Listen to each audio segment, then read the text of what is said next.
Hi everyone. Good to see you on my channel today. Today I will tell you a wonderful story. It is full of love and kindness. I hope you enjoy it and I wish you an enjoyable viewing experience. Thank you. It's good to be on holiday. It's good to get straight A's in the school year. And your bowl of ears is right at the beginning of summer. And when you have the best daddy who can give you the most extraordinary gift. All these conditions came together, and Iris got a real drone from her father for her 10th birthday. That is, not a professional one, of course, but with all the functions and a video camera. The girl was absolutely happy with such a gift. She carefully studied the instructions and made the first launch together with her father. They lived in their mansion, located in an elite village on the banks of the river. The girl had already learnt all the possibilities of her new toy and wanted to use it more widely. She really liked to shoot panoramic views, but she had already shot everything on her property and in the immediate neighborhood, and they live in such a picturesque area. There's a river nearby. It would be great to film there too, but Daddy works so much. He can't go out with her. Iris was not a little girl, and she realized that if her father didn't work, he wouldn't have money for such wonderful presents or for this house. That is, they would live much worse than they do now. But if she was so big, why couldn't she go outside the property? Dad, can I go down by the river tomorrow and take some pictures? I promise I'll be very proper and discreet. You know how smart I am. Of course I do. But I also know that it's dangerous for even smart girls to go out without adults, especially with the river nearby. And there's a forest park. Why don't you go for a walk with Linda? Mr. Justin suggested it. Wrinkling her nose like a toothache, the girl mumbled. Well, Dad, you know I don't like going out with her. It's no fun. But if you can't go without her, I'll ask her to come with me. Iris's mum died when she was 3. She'd been ill for a long time before that.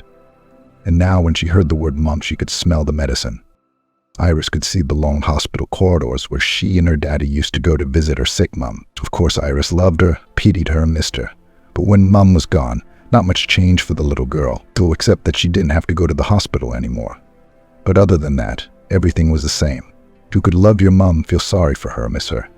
But there were the adults who loved her, Dad and Aunt Bridget, the housekeeper who had been nursing Iris since she was born. And 3 years ago, there was this Aunt Linda, Dad's new wife. Iris was little at the time, and at first she thought it was a good thing. After all, Daddy said Linda was good, and would be almost like a mum to her. And Linda seemed to be trying to be nice, kissed Iris, called her doll, put her on her lap. But the girl quickly realized the insincerity of this mother. She became uncomfortable, the eternal pussyfooting, smacking lips and a centimeter from her cheek. And she only showed her kindness in front of her father. And when he left, she tried to stay away, pushing Iris away. Don't get underfoot, go to your room and play. So even now, when her father suggested that she go for a walk with Aunt Linda, Iris, though she expressed her displeasure, agreed to take her along, knowing that Linda would refuse anyway. Mr. Justin himself had told his wife to take an afternoon walk with his daughter outside the property. She seemed to agree. Okay, sure, it's dangerous for a child to walk around without an adult. But where is she going? Why not play in the yard? She and her drone want to take pictures of the beautiful views by the river, he explained. She's really fiddling with that drone. Why do you buy her such expensive things? She's not a boy. You buy her a doll or a pretty dress. She's gonna break this thing anyway. Waste of money, don't you think? Linda said grudgingly. Well, I live, work, and earn mostly for her, my daughter. And this toy is not an idle toy. It's helping her learn about the world, Mr. Justin replied coldly. Linda was on high tones, tried to show offense, maybe even cry, but then changed her mind. Later she realized that these techniques may have worked on her husband, but only at the beginning of their life together, and that was only if it didn't involve his daughter. I'm losing ground, Linda thought grudgingly. What can you do if he always has this girl in the first place? And now her husband said sternly, I hope you won't let Iris go wandering round the street alone. You may rest assured, replied the wife as convincingly as possible. I can assure you that we have an excellent relationship. Iris is very dear to me too. The man sighed, but he couldn't say he was relieved. On the contrary, the thought flashed through his mind again that he had made a mistake in marrying Linda. It couldn't be said that he had fallen very much in love with the woman then. 4 years ago, he hadn't been thinking about marriage or looking for a wife at all. He was looking for a mother for his orphan daughter, understood that it would be difficult for her to grow up only with him, a man.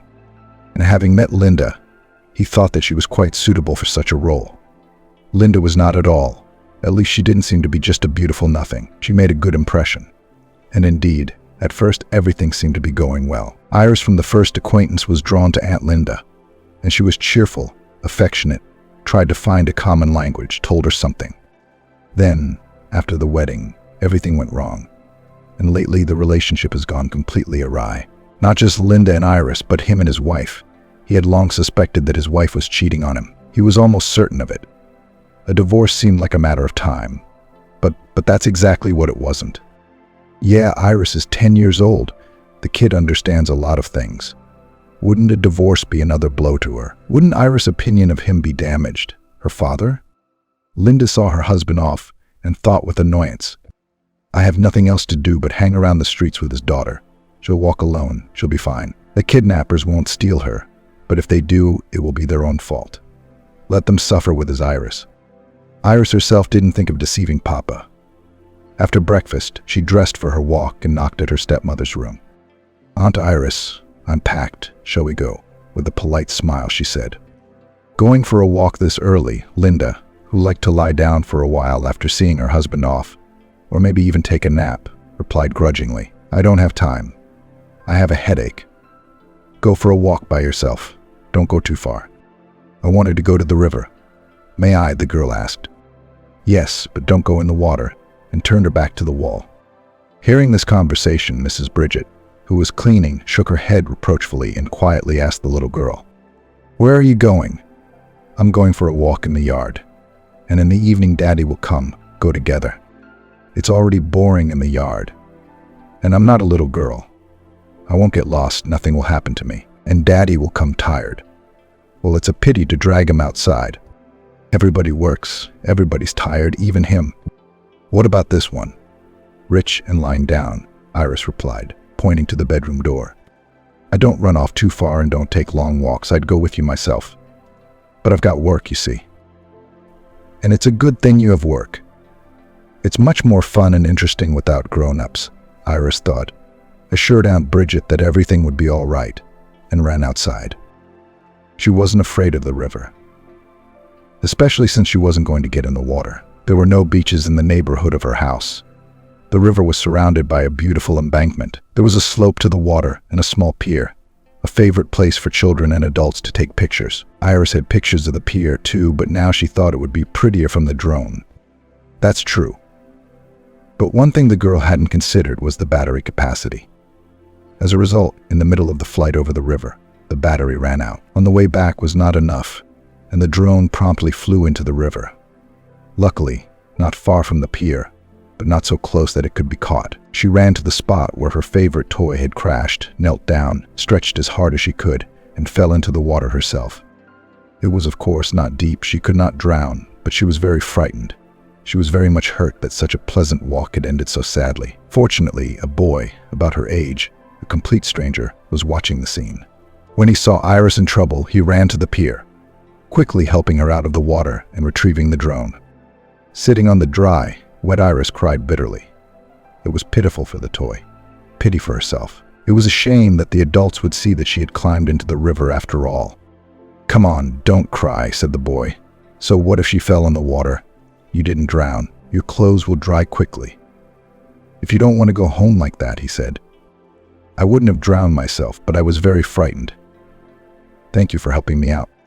It was nothing. That's a cool toy. Can I see it? Sure, go ahead. I hope it's not broken. It'd be a shame if it did. My dad gave it to me for my 10th birthday a while ago. That's great. I turned 10 too, but a long time ago. Just after New Year's, so I'm still older than you. But I don't have a dad, so nobody gets me toys like this. And my mom's ill. That's a shame. My mom was sick too, and then she died. But it was a long time ago. I was just a little girl. I think your mom will get better. You know what? Let me give you this drone. I've had enough of it, Iris suddenly suggested. You're crazy. The boy was amazed. It's expensive. What will your father say to you? I'll tell him that you saved me. That's why I gave it to you. Especially since it's my drone now. I can do whatever I want with it, right? I could have drowned it or lost it or broken it or whatever. So take it. It's like I gave it to you. And if you don't take it, I'll throw it away, Iris said firmly. You're so full of it. No, if you give it to me, that's fine. But if your father scolds you, you tell me and I'll give it back. In the meantime, show me how to operate it. By the way, my name's James. What's yours? I'm Iris. It's very simple to operate. I'll show you. After all the boys were sitting on the pier in the bright sunshine, their clothes were almost dry, and the boy was happy to receive such an expensive gift, though he doubted it would last, and he'd probably have to return it later. But it was not so important. Even one day to possess such a treasure was already happiness, and she had never dreamed that he would ever have something like this. The guys became friends and agreed to meet again, so he went home happy. James got to the territory of this elite village, you could say, accidentally. He lived in the city in the most ordinary neighborhood with his mother, who moved only in a wheelchair. When he, happy, came home with a new toy, she at first did not realize how expensive it was, but when she realized, she was surprised and even frightened. Where did you get such a toy? It's worth a lot of money. Someone must have lost it. Did you steal it? No, Mom, nobody lost it, and I didn't steal it. A little girl gave it to me. It fell into the river and I pulled it out. She gave it to me as a reward. She's from a rich family. Her daddy gave it to her and she told me she didn't want it anymore. But what do you mean she doesn't want it? What's Daddy gonna say? You don't just give gifts like that to people you barely know. I don't want us to get in trouble for this. What kind of trouble? She gave it to me. Besides, I told her I'd give it to her if Daddy got mad. We agreed to meet again. So give it to her. It's better not to take such gifts from strangers. We're not poor, thank God. All right, you can play for now. What should I do? Let me show you how to film with it. You can do all sorts of things. This girl, Iris is her name. She's been filming all the beautiful views by the river. It's really good. You can plug it into your laptop and watch it. Well, at least I'll see it that way, sighed her mother. She hadn't been anywhere for a long time. She was curious to see what the world looked like outside her room. Enjoying the beautiful views, she reached the footage of the very birthday party, where her father had given his daughter this very drone. Seeing the man, she turned pale. The very day that changed her life forever came to mind. Tori had loved cars since she was a little girl. Ever since the day her grandfather bought a new car and let little Tori hold the wheel. I can't tell you how much she loved it. So when I grow up, I'm going to be a driver, said the little girl enthusiastically. It's not a very womanly thing to do, chuckling, said her grandfather, who loved her wholeheartedly. After his daughter Amanda and her husband died in a plane crash, his granddaughter became Mr. Swan's only joy, and so he refused to do anything for her. But he couldn't put a 5-year-old behind the wheel even if he wanted to. He had to wait 16 years. He also could not refuse for a long time and began to teach the girl to drive in a quiet and deserted place. By the age of 18, she had already become a confident motorist, passed her license without any problems, and began to drive her grandfather's car by proxy. Mr. Swan didn't worry about her. He knew his lessons had not gone to waste. Her profession was not driving. After graduating from college, she worked as an accountant, and the car became a favorite hobby. The girl dreamed that someday she would be able to do it professionally. But alas, it did not happen at all as dreamed. And after Tori got married and gave birth to James, by that time her grandfather was no longer working. He couldn't help financially. And Tori's husband didn't make much money either. He wasn't the kind of man who would work hard for his family. The son was often ill, which required a lot of money and time. When she came out of maternity leave, Tori took sick leave every now and then to care for the child. Her employer didn't like it, so she had to quit her job. And what to live on? Her husband's salary wouldn't even be enough to eat. So Tori had to turn a hobby into a profession.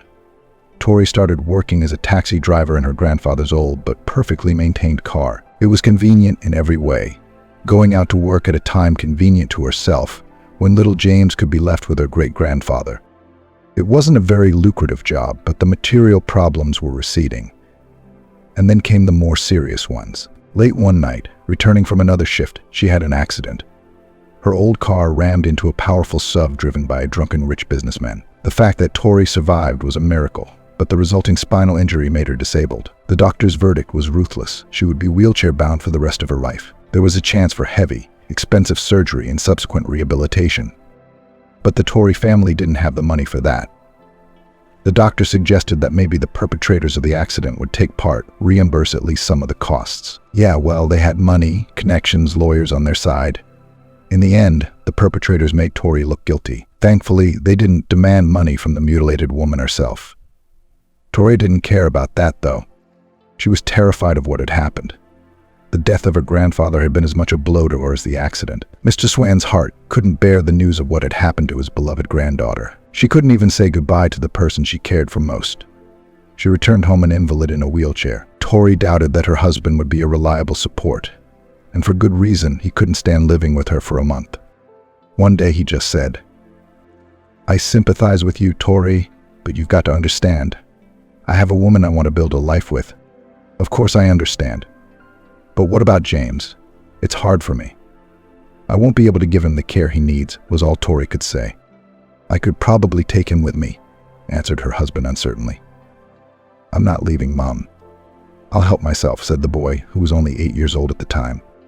"Well, nothing. I will help financially," replied the father with apparent relief. And so Tori was left alone with her son. A social worker came twice a week to help with things that the mother couldn't do, and the rest they managed on their own. It was hard to live on a pension. Alimony from her ex-husband came very irregularly, so Tori found a remote job as an accountant working via the internet. But even there, the income was small, and she never dreamed of saving money for the operation. James promised she'd grow up and earn money to cure her mom. That was the hope, and Tori turned pale when she saw the image of a handsome and rich man, the girl's father, on the screen, because she recognized him as the man who had been in the very car that had ruined her life, not behind the wheel, but as a passenger. But he was still a friend of that driver. He saw the woman being mutilated and did nothing to help her in any way. Now his daughter was giving her son a toy out of her bounty that James would never get. It was unpleasant for Tori, but there was nothing she could do about it, nor could she tell her son. She only told her son that it would be better if he gave away such an expensive gift and generally had less contact with people from the elite village. "I believe Iris is a very good girl, but son, we're very different people. I'm afraid that nothing good will come of this friendship," was all she could cautiously warn James. But the son continued to be friends with Iris, beating her often enough. She told his father about who she had given her toy to and under what circumstances, and he wasn't angry with his daughter. "You know, Dad, he's such a kind, good boy, not like everyone else I know. Only he doesn't have a daddy, and his mom is sick. Her back is broken. She rides in a chair. But she's very kind too. I've been to visit them. It's her birthday soon. Maybe I'll get her something, eh? I guess, just to make her feel good. She's really nice, but she's so miserable," the little girl told her daddy. "It's nice of you to have such a good heart. But Iris, won't you hurt her with your presence? Poor people, they're proud, and you gave that boy a toy. Now you want to give his mom something. They might take offense at being pitied. And they realize that you're giving them something that you bought with someone else's money, which is mine. That can cause the most unpleasant feeling." And what to do? The daughter was upset. "I know about the birthday party. I promised to come round. Let's do this, come together. Buy a big, beautiful bouquet of flowers. After all, other good women like that. I don't think that would offend her. I won't stay long. I'll congratulate her and leave. You celebrate with them." Father offered a way out. "Very good. That's a great idea, Dad." Iris clapped her hands. Unfortunately, this conversation was overheard by Linda, and she didn't like it very much. "That's great. You've decided to do some charity work. Okay, my daughter, she's a little girl who doesn't know what's what. But you, why do you fall for all those touchy-feely fairy tales about a sick mom and all that?" "Yeah, I'm sure it's a family of con artists," she said to her husband. "I'll see what kind of family it is. Why are you getting so involved in this? It's none of your business. It's bad enough you nearly drowned my daughter." Mr. Justin was already aware of the story and couldn't forgive his wife's neglect. Father and daughter went to the birthday party, as they had planned, with a bouquet and a small gift bag containing perfume. Tori, seeing the man who had left such a terrible mark in her life, turned white, confused, and didn't know what to say. Mr. Justin did not understand her confusion. He came to the wrecked car, saw the victim, but did not at once recognize the unfortunate woman in Tori, though her face seemed familiar. It was only when she had seated the children at the table and gone out into the corridor to see her guest off that he saw that there were tears glistening in her eyes. "What is it?" "Have I offended you?" Mr. Justin asked, feeling sorry for the lovely woman. "Oh no, you didn't. You were just in the car that made me an invalid. That's all, and you don't even remember the one your mate maimed," she confessed. And then he remembered everything, realizing what had happened. He decided to do everything he could to help both Tori and her son, which he said at once. "I didn't remember you, really. But I didn't even know you were in this position. I swear I won't leave you. I'll do everything I can to make it up to you and help you. I'll start talking to the doctors today to see what I can do." Whether Tori believed it or not, we don't know. But Mr. Justin did start pulling up all his connections to see who could help a man with a serious spinal injury. Linda found out about his plans and immediately made a scene. "I knew it. She's a con artist who's out to rip you off. And you're a sucker."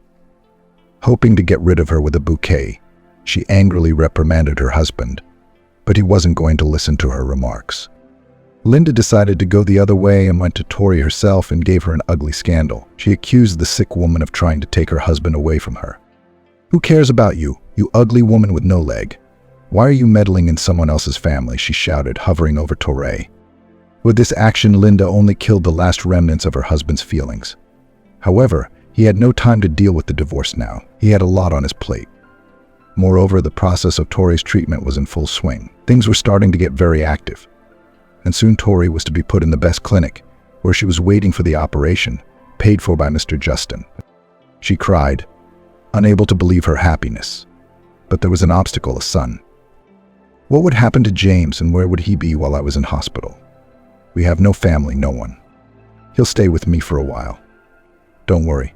He's very friendly with my daughter, and he won't bother anyone at home. But your wife, she won't mind, Tori said, imagining Linda's reaction. It's none of her business. We have a housekeeper. So Linda won't notice your baby, just like she doesn't notice my daughter, Justin answered her. But he was wrong. Linda did, and she did notice. No, in front of her husband she really pretended not to care. But once the door closed behind him, no, I should have got myself in such a mess. I married a man with a child, and he started picking up other people's kids. She was complaining to someone on the phone or just shouting into an empty receiver so that the children could hear. Apparently she wanted to speak out, realizing that her marriage would soon end in nothing but divorce. She wasn't shy about insulting the children to their eyes. "I don't get in the way, you've had enough, you brats. Isn't it a bit early for a lady to start getting a date? Not only has she drunk all the blood herself, but she's brought a mate to feed, clothe, and shoe him. And it's not enough that his mum is treated at her own expense. And this is such money that she herself is not worth half of it with her pram." The children had to listen to this every day. But they didn't want to complain to their father. Why upset him? But James was not only upset, but insulted to the core, especially the boorish attacks on his beloved mother. After Linda's particularly venomous remarks, he stormed out of the house, not intending to return. Iris jumped out after him. "James, what are you doing? Where are you going? Are you offended? Don't mind her. I can't take it. I'd rather just leave. Tell your dad I'll wait somewhere until Mum gets back." "Well, you can think of something to say." "You're leaving now? Maybe your mum will be back very soon. Where will you live? What will you eat?" "I don't know. But it'll be better than your place anyway. I'd stay, of course, if it wasn't for this." He waved his head towards the door, behind which their teacher remained. "And you know what? I'll go with you. Let her explain to Daddy where we've gone. Do you think I'm happy living with her? I've thought about leaving 100 times, but it's much harder and boring alone. It's more fun with just the two of us." "Well, that's true, of course. Come on, if you want to go too. But I'm going into the woods. What's the use of hanging around town? Besides, if they report us to the police, they'll find us quickly and bring us back. You're a girl." "What do you think girls are? All they can do is cry and be afraid of everything. You should have realized by now that I'm not like that. I'm not afraid of anything, and I run fast.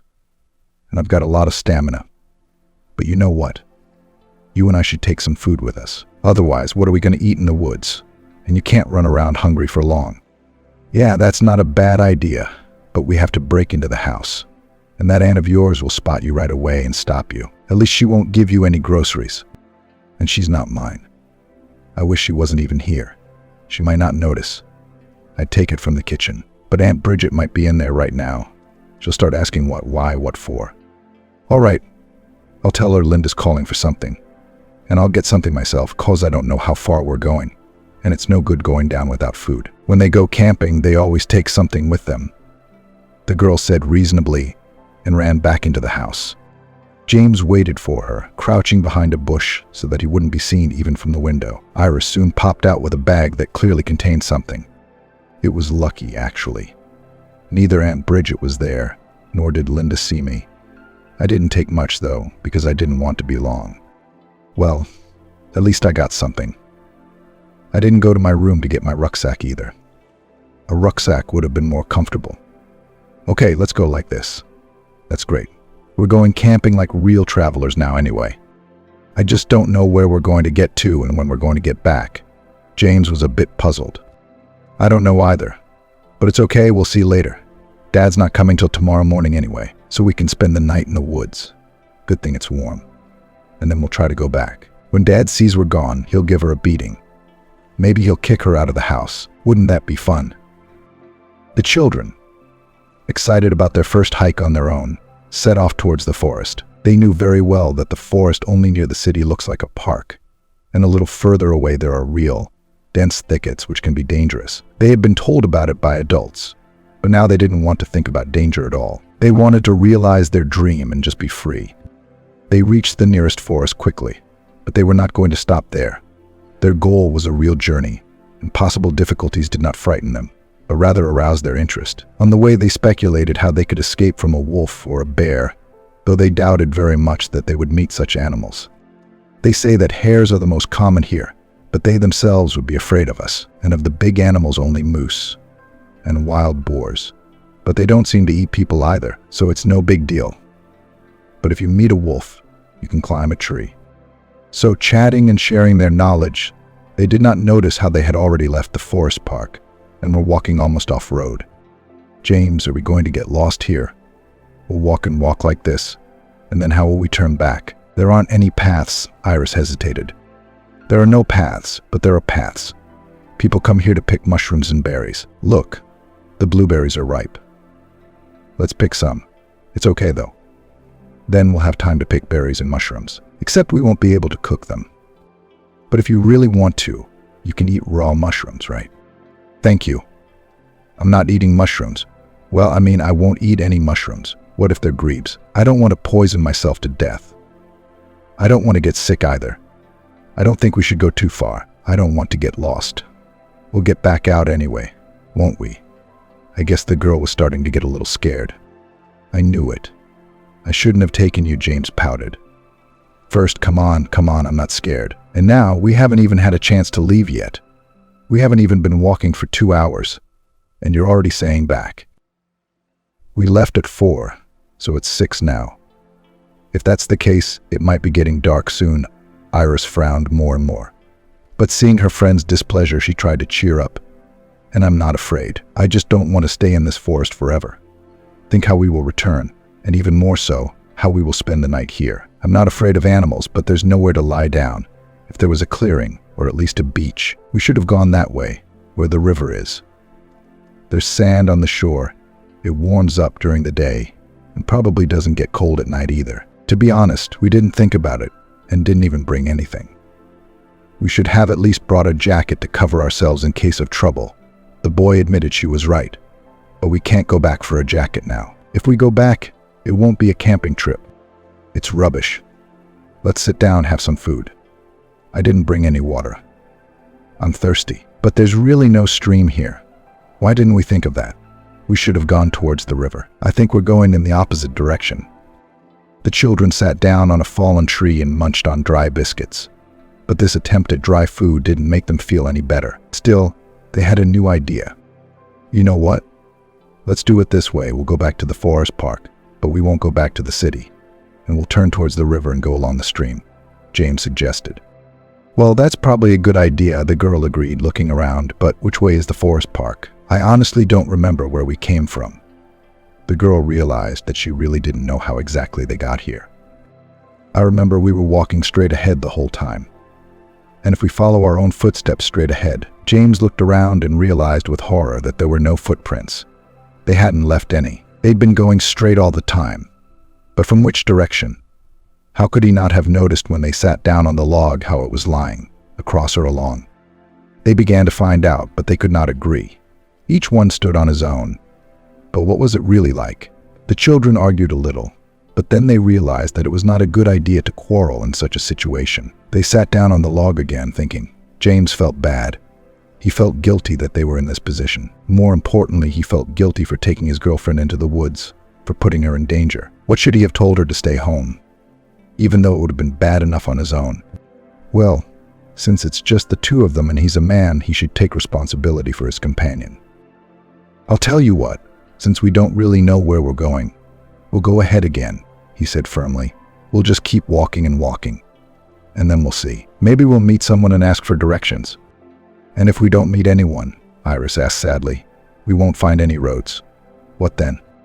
Then nothing. They'll be looking for us anyway. Your dad will be here soon. He'll see we're gone. He'll call a search.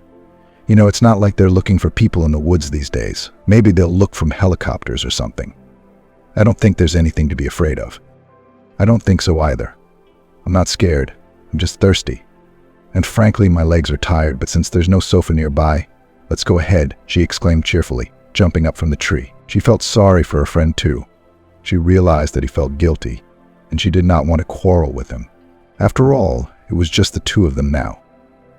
There was no one else to rely on in this situation. Besides, James was obviously right.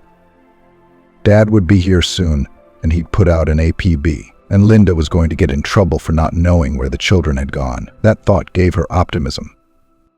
It would be good to find a more open place, because if they were looking for us from helicopters or drones, they wouldn't see us behind those trees.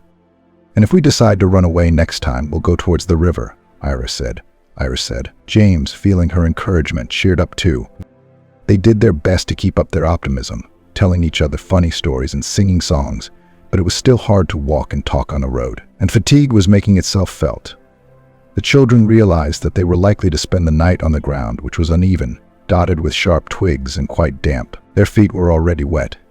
By evening, it was getting cooler. The mosquitoes were more and more vicious. The guys realized that they had set off in vain without any preparation, but there was nothing to do now. They might even start looking for them, but not before tomorrow morning. There was little chance that the stepmother would decide to report the children missing. James and Iris looked at each other. There was a look of confusion in both of their eyes. Later, when it was almost dark, the woods parted a little, and they saw a cottage in a small clearing. They did not hesitate to ask where in the forest, far away from human habitation, some structure had appeared, obviously also a dwelling, and rushed to the hut and began to knock on the door. No one opened the door. No one seemed to be inside, but the door was unlocked, so the children, seeing no other way out, went in. The hut was clearly inhabited. It was clean and tidy. There was a wooden bed. There was a kettle and a mug on the table, and a bucket of water by the door. They did not talk. They did not share their impressions. Above all, they drank water. They were very thirsty, and only after quenching their thirst did they begin to discuss. What shall we do when the owners come? Iris asked. We'll say that we've lost our way, that we've accidentally stumbled upon their house and decided to rest, that we apologize, that sort of thing. You know, I'm terribly tired. Maybe they won't come tonight. Let's lie on the bed, get some rest. After all, if anything, they'll wake us up when they get here, James decided. So that's what they did. They went to bed and slept soundly. In the morning, they were woken up by an elderly man who was very surprised to see such unexpected guests. Who are you? He asked in surprise. It looked like he was leaving. It was empty. The man had a stern look, but his eyes were kind. And the children were not frightened, though they were embarrassed. We were lost, James, finally awake, began to explain. They were already telling each other where they lived and how they had ended up in the woods, but without much detail. I don't worry, my dad will definitely look for us and pay you for sleeping here. Can we just stay here for a while? We're very tired of wandering through the woods. Our feet are all wet, and the mosquitoes are biting us, Iris said in a heartfelt voice. The master, of course, allowed them to stay. Told them his name was Mr. Gregory. He's the local forester. He rests in this hut when he has to work long hours in the woods. And there's plenty of work to be done here. He's just been on a rather long walk, and he's very tired himself. Oh, you go to bed, and we can go for a walk. pick berries around here. We won't go far. Maybe they'll come for us." "Do helicopters fly around here often?" James asked. "I don't know, boys. I haven't seen one. But I think if some wizard in a blue helicopter comes for you, you'll hear it. I'm really gonna lie down for a while. Don't go too far from home now. Or where will we find you later?" said the forester, putting the tea down. He poured 2 mugs of tea for the children, drank it himself, and went to bed. The children quietly went outside, where they had a chance to discuss their luck. Meanwhile, the situation at Iris's house was heating up. Mr. Justin arrived early in the morning, and unaware that the children were not home, tried to walk quietly so as not to wake anyone. Soon the housekeeper came out. She said hello and asked how many people she was making breakfast for today. Would there be children today? "What children? Do we have guests today?" wondered the landlord. "No, Iris and James, that boy. They've been gone since yesterday," Bridget explained. "What do you mean gone?" Mr. Justin was surprised, but not yet frightened. "I don't know. I didn't realize. I started setting up for dinner and they wouldn't come out. I asked Linda, and she said something unintelligible, and I didn't get it. I looked round that evening, and they still hadn't come out. I thought maybe she'd sent them somewhere to spend the night, or maybe they'd asked to go out on their own," Bridget continued. "Sent them where? What are you talking about, Bridget? They're 10 years old. How can they ask themselves to sleep out? Is Linda home? Is she?" Mr. Justin was already running into the bedroom where his wife was sleeping peacefully. He didn't hesitate to grab her by the shoulders. "Linda, get up. Where are the children?" he shouted. "What kids, Justin? Are you here? Why are you waking me up?" "I'm still sleepy," Linda mumbled in her sleep. "They're probably asleep too." Mr. Justin grabbed his wife and dragged her to the children's room, opened the door. 2 beds stood unmade. No one was there, of course. "You see, they're gone. Tell me, where are they? Where have they gone?" Mr. Justin pestered his wife. Linda fought back, extremely unhappy in her sleep. "What are you asking me? How do I know? Where are those kids? How can you keep track of them? They've been harassing me all day. They literally harassed me, insulted me, and then they must have gone somewhere. I don't know." Are you crazy?" Mr. Justin asked in a quiet, fearful voice. "The kids went out and didn't come back for the night, and you didn't even bother to look for them." "Oh no, Mr. Justin, I was very worried. I really was. Then I accidentally fell asleep. I was lying down for a second, and I didn't realize. I guess I was too worried," Linda mumbled, realizing she'd done something wrong. "How long did you lie down for? You didn't forget to wash your face, change your clothes. Oh, what am I saying?" "Justin, but I have nerves. I've got nerves," wailed the wife. "These kids, they've been teasing me all day long. You don't know how hard it is. They've made me sick. And you've decided to get rid of them. Pray they're found alive and well," Mr. Justin shouted, roughly pulling his wife away and grabbing the phone to call the police. Iris and James, meanwhile, were playing peacefully outside the ranger's hut, looking up at the sky and waiting for the helicopter to come for them. They didn't have a watch, and they didn't know what time it was. And they didn't dare ask Mr. Gregory. He's asleep, after all. He must be tired. But before the rescue helicopter or the drones tracking them, they waited for 2 unknown men to emerge from the forest. The children, of course, did not know that these 2 had escaped from the colony in their area, but they were still frightened. When they noticed the aliens, they huddled near the porch. The men did not expect to see children here either and froze for a moment, but they quickly came to their senses. One of them said, "Hello, little ones. What are you doing here? And where are your parents?" "At home," James answered, afraid not so much for himself as for Iris. He realized that the girls were in more trouble than he was aware of, but would he be able to protect her from these strange people? "It's good to be home," and the men moved towards the hut, apparently believing that this was the place the boy had called home. "Daddy has the gun." "I mean Uncle Gregory," said the boy threateningly, hoping that the strangers would be frightened. But so far only he was frightened. For Mr. Gregory is asleep and has no idea that there are some people here whose intentions are hardly peaceful. "Sit here quietly and don't move," commanded the bandit and tore open the door of the cabin. Mr. Gregory's sleep was alert.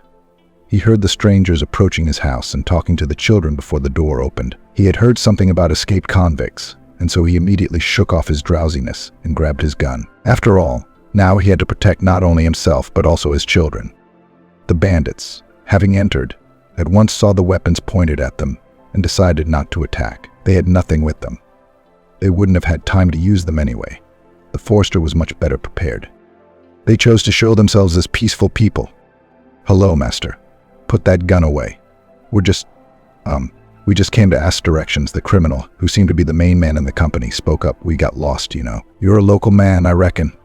Maybe you could tell us the way and give us something to eat. We're starving."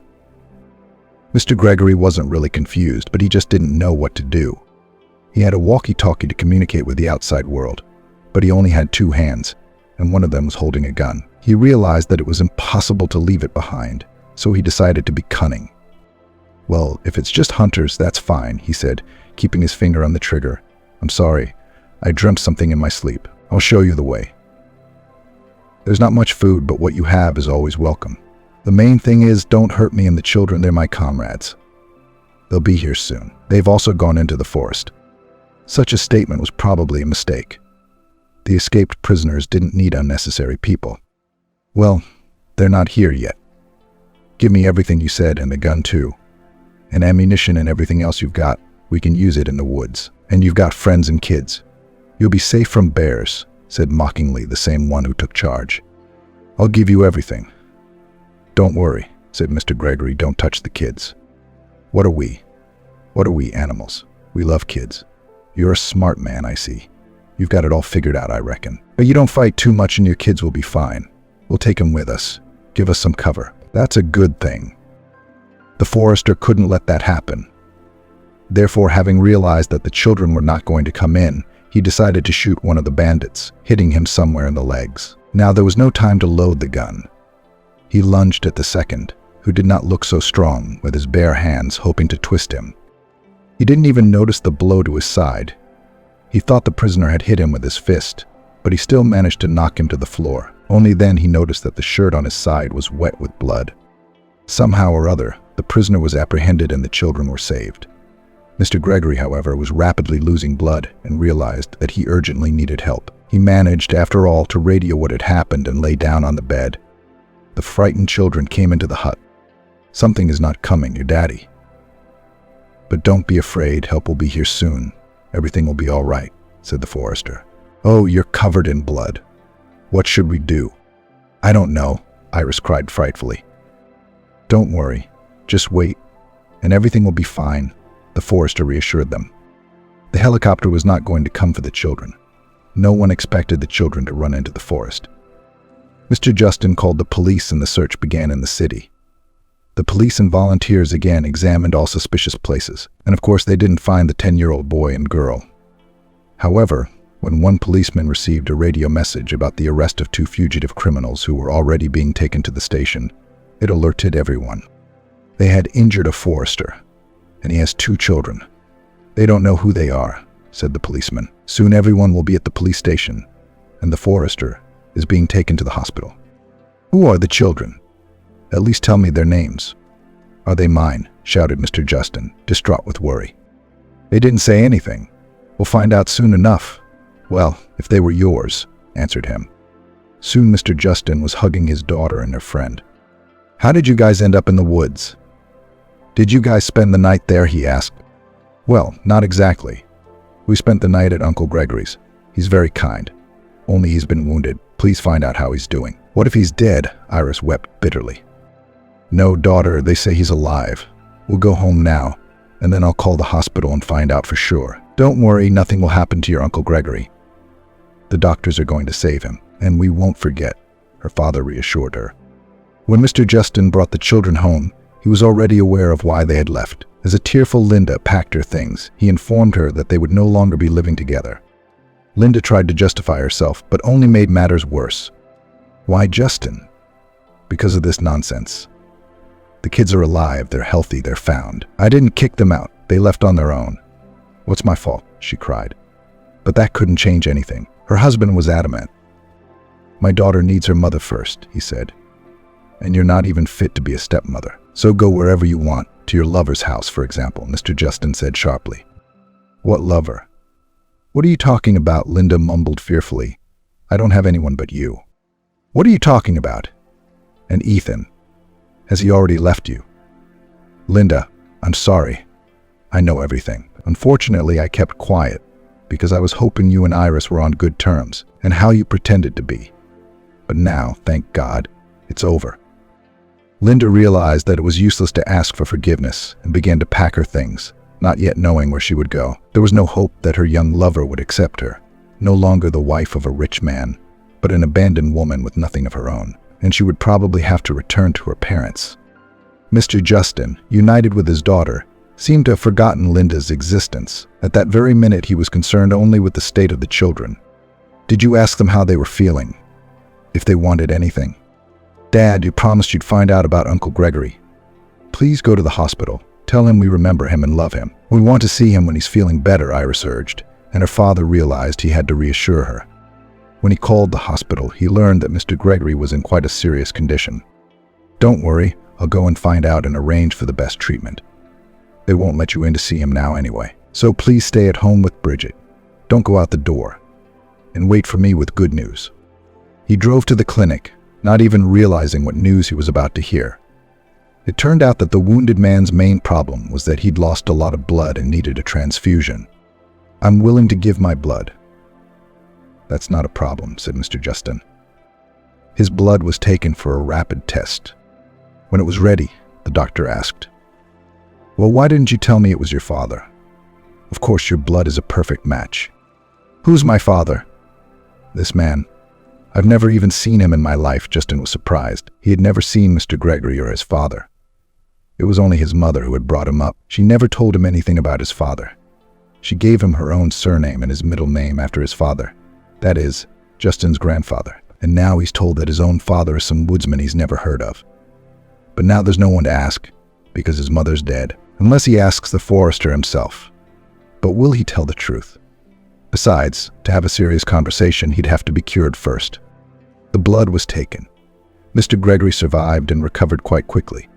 The boys asked about his health every day, but Mr. Justin decided to talk to the person who might be his closest relative himself first.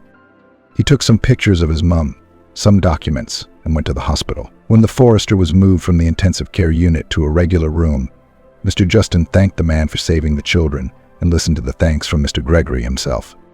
Finally, he moved on to the question that interested him most. Showing a photo of his young mum, he asked if he knew the woman. The forester took the photograph, looked at it. His hand trembled. Tears came to his eyes. "Yes, Mary, of course I remember. Where is she now? Where is this photo from?" he asked. "Unfortunately, she's dead. And that's my mother. I never knew my father. But they told me here at the hospital that you could be the father," replied Mr. Justin. It came as a shock to the elderly man. Having recently undergone a serious operation, he calmed down a bit and told Mr. Justin the story of meeting his mother. "What can I say? It's like everyone else. They were young, stupid. Both students fell in love and started dating. We were together for a year. I thought we'd be married soon, and then all of a sudden we had a row over nothing, and Mary sent me away. She didn't tell me she was expecting a baby.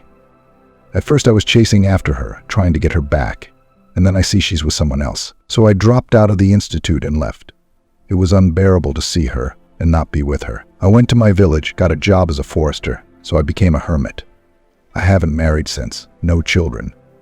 But it turns out I do." "What does that mean?" "There are grandchildren too," said Mr. Gregory. "Only a granddaughter, Iris. And the boy is not a son yet," replied Mr. Justin. He himself did not know how he had got those words out of him.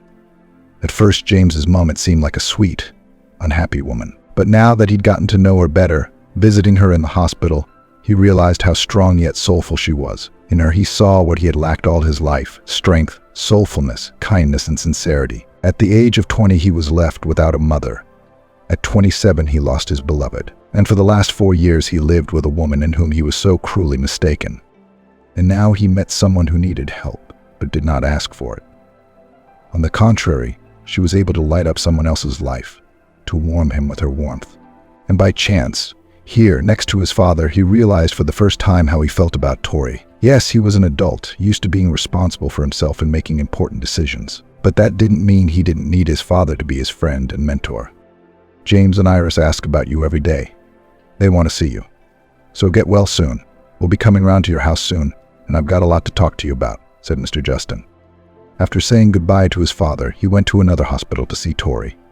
She was recovering from an operation. For some reason, she was the first person he wanted to tell about what had happened in his life. He was sure she was the one who would understand him, and there was no one else. The children were still young. His wife was gone.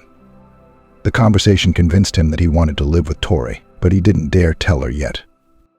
Mr. Justin went to the hospital with the children, either to see Mr. Gregory or Tori. He found it easier with his father. When Mr. Justin heard he was about to be discharged, he offered to move into his home, and his grandchildren were delighted. They started asking him to live with them. Mr. Gregory promised to think about it, but how do you suggest it to Tori? You can't just say it out of the blue. I like you. Let's live together. And this to a woman who's still trying to learn how to stand on her own 2 feet.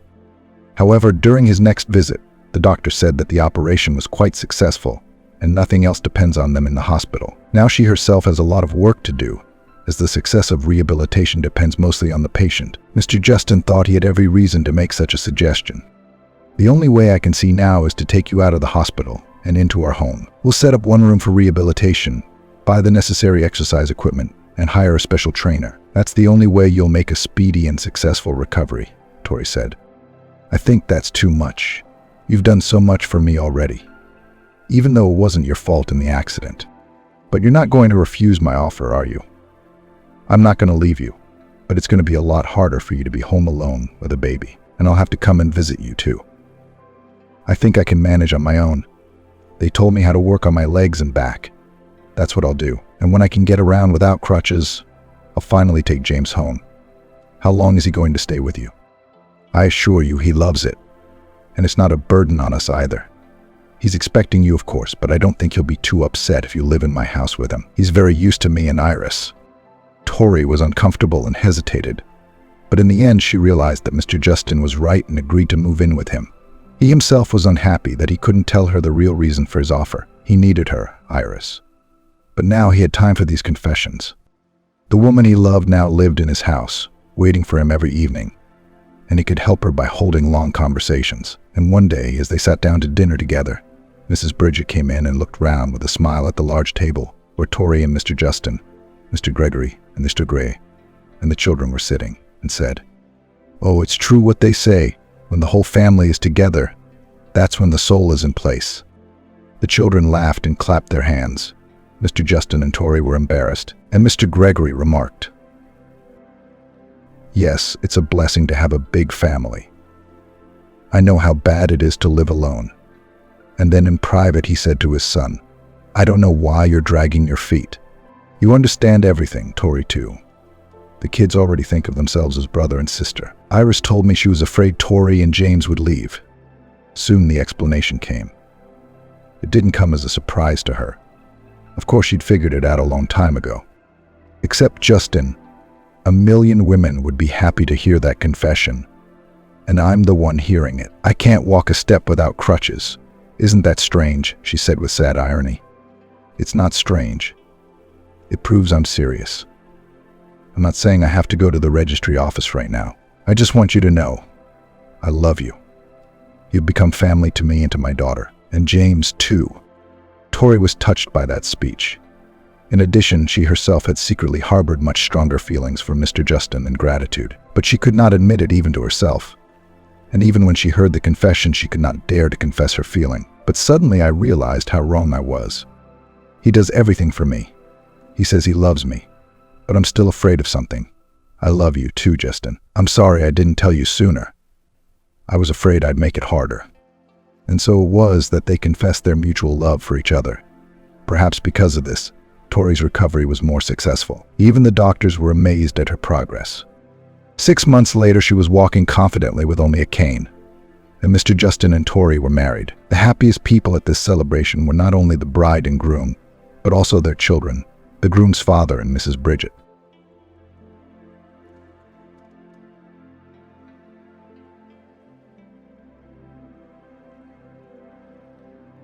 Seeing his ex-wife as a rich bride in an elite restaurant, the guard froze on the spot from shock. In the heart of the city, among the sights, luxurious flower beds and monuments, there was a prestigious and very expensive hotel. The top of its roof was visible from anywhere in the city, and from the observation deck you could see everything you wished. The surrounding area was always bustling with life. The elite of society settled inside the hotel, and those who did not dream of getting inside took photos of the luxurious facade side. Some just fantasized about getting at least a glimpse inside, and some were disdainful. The rich people there, they think they're aristocrats, some grumbled. Sven had been looking for a new job for a long time. Although he was young, he had a lot of experience in the hotel business. Not without problems, but he was hired at the same hotel as a doorman. Sven was intrigued. Like the rest of the townspeople, he had heard all sorts of rumors and suspicions. And so came his first day of work. Actually, it wasn't exactly his first day of work. Sven had been put on probation under the supervision of a more experienced employee, but his nerves were jittery, as if he was not at work, but at an audience with the president of the country.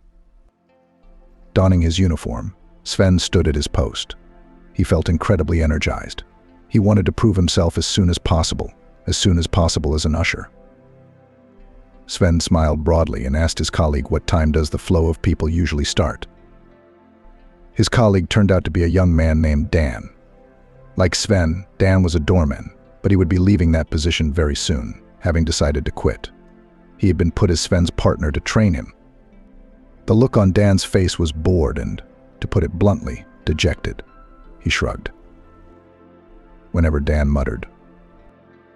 Sven frowned. Dan looked too relaxed. Sure, it was one of his last days on the job.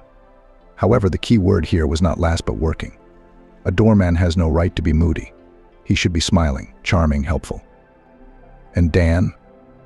Dan was more like a security guard at a chain grocery shop in a dormitory neighborhood, not a doorman at a high-end expensive hotel. While the two of them were alone, Sven decided to ask, "What are you doing?"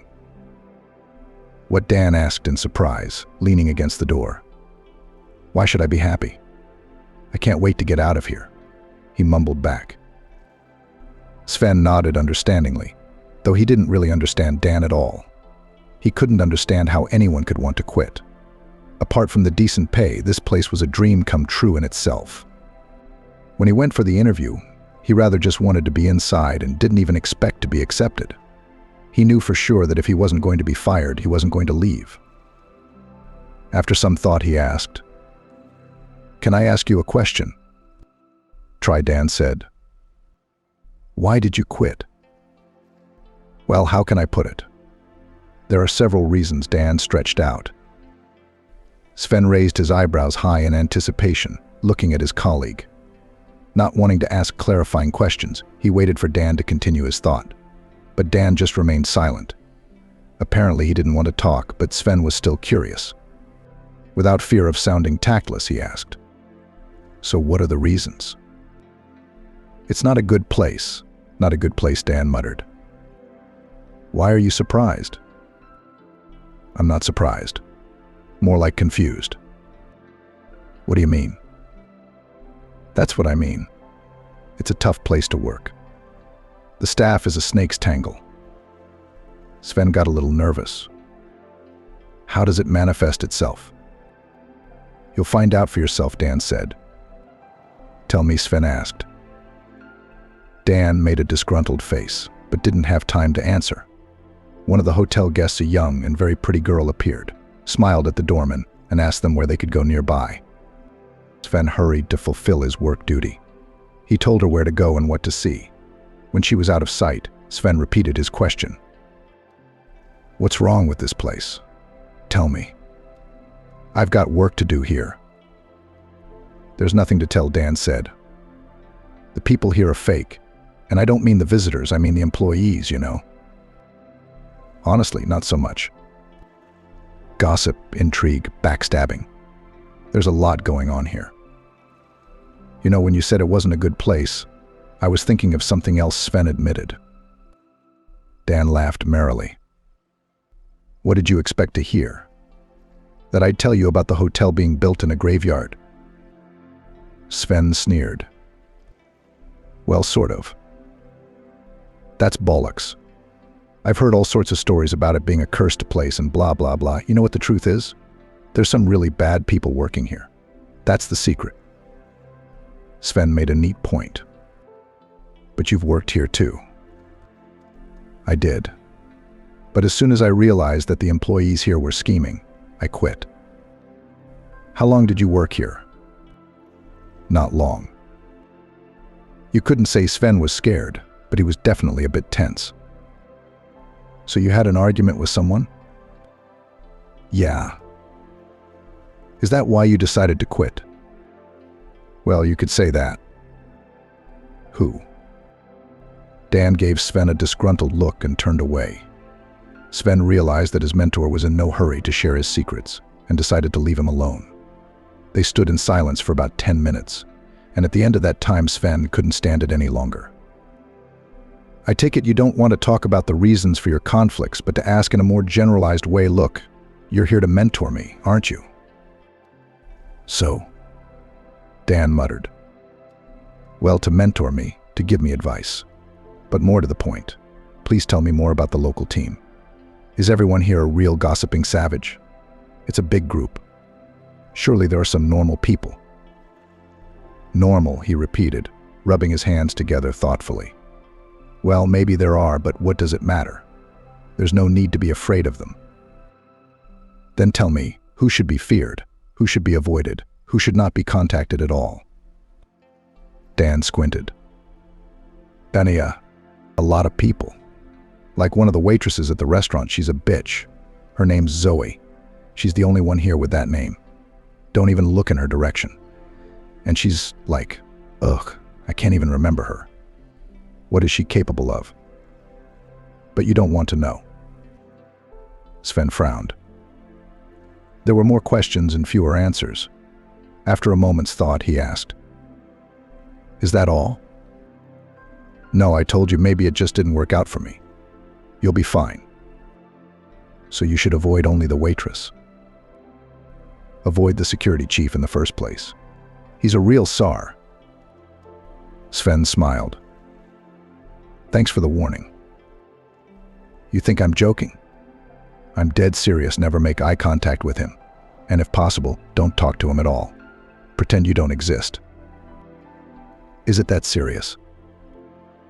You have no idea how serious. I'm wrong about some things, but not this. Everyone's really scared of him. Sven's day at work was going well. His partner and mentor wasn't the most talkative person, but he was happy with him. Although Dan didn't say anything particularly interesting or important, Sven tried to listen to avoid Zoe and the security chief. The advice was interesting, but a little odd. Sven decided it was worth following, though he never quite understood why. The first day came to an end, followed by the second, third, and even the fifth. Slowly but surely Sven joined the local team, trying to seem like a nice and good-natured guy. And although it was too early to judge, Dan seemed more and more strange to Sven with each new day. Who did he have a fight with around here? Everyone who got in his way seemed to be very nice, pleasant people. Sven had almost finally come to the conclusion that the problem was Dan himself. But he still wondered why he had singled out two particular people. So Sven decided to find out more about it. Before the start of the shift, the newcomer accidentally met one of the representatives of the team, whom he had not seen before. It was a rather elderly woman who worked as a maid. Seeing her friendly look, Sven decided to have a little chat with her. Hello, I'm new here. My name is Sven. She smiled at him and introduced herself. Hello. You're the new doorman. It's good to have you here. That Dan, you know. My name is Samantha. Nice to meet you, Samantha. Sven frowned. What's wrong with Dan? Can't communicate with him? He's not much of a talker, but he doesn't seem to be a bad person. You don't know him very well, Samantha explained persuasively. He's a young guy, but he acts like a market girl. You mean he's a gossip? Haven't you noticed? I can't believe he hasn't told you any gossip.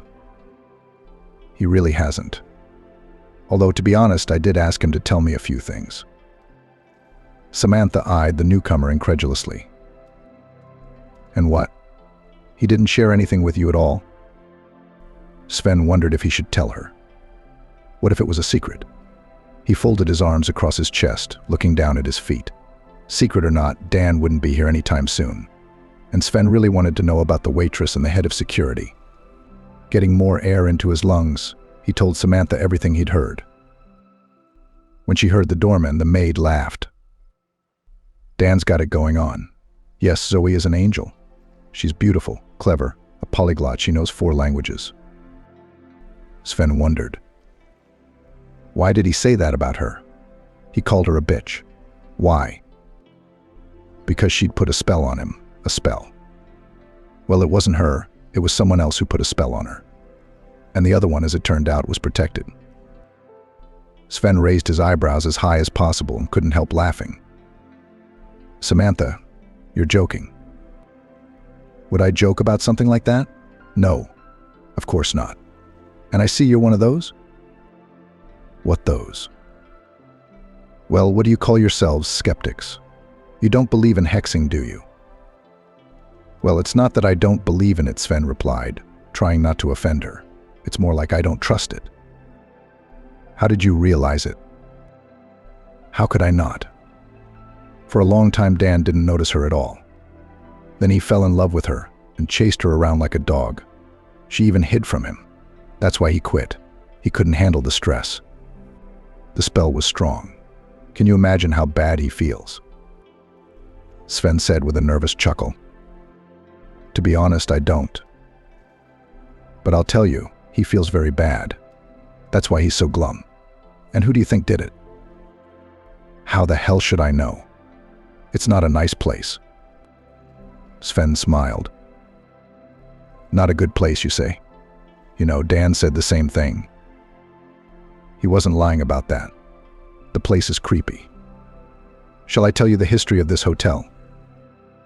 Sven took a quick glance at his watch and, realizing there was still time, nodded. "Of course you will." "Well then, listen. Back in the last century, this hotel was built by a very rich man. There were terrible rumors about him in the society. They said he was afraid of daylight. Nobody knew how he made his fortune. Nor did they know his biography. The hotel was built, opened, and then people started disappearing from it." Sven sighed heavily, but he kept his expression unchanged, trying to appear friendly. "From the looks of it, it's Samantha who's not entirely rational, to say the least. She's one of those people who believes in ghosts and horoscopes," he thought. Sven decided to listen to the story, even though he realized it would be some kind of childish scare story, and asked, "Where did they disappear to?" One of the survivors told what had happened here. That rich man had built the hotel in such a way that there were many back doors behind its walls. He used the back doors to steal people and lock them in the basement. In fact, there's a whole underground city underneath the hotel. "Really?" Sven asked skeptically. "Is there any confirmation other than rumors?"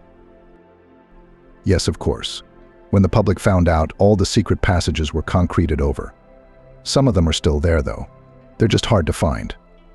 So the hotel is actually much bigger. The hidden part of the hotel is 2 or even 3 times bigger than the main part. But this, of course, no one alive today has seen. But it's the truth," Samantha replied deftly, looking around. "I see. Why would the hotel owner want to steal people?" She lowered her voice so that it was hard to make out what she was saying. "The man who escaped saw a terrible thing. The owner was stealing people to drink their blood. He was a vampire." Sven couldn't hold back a nervous chuckle. "Wow," he replied, although he really wanted to change the subject.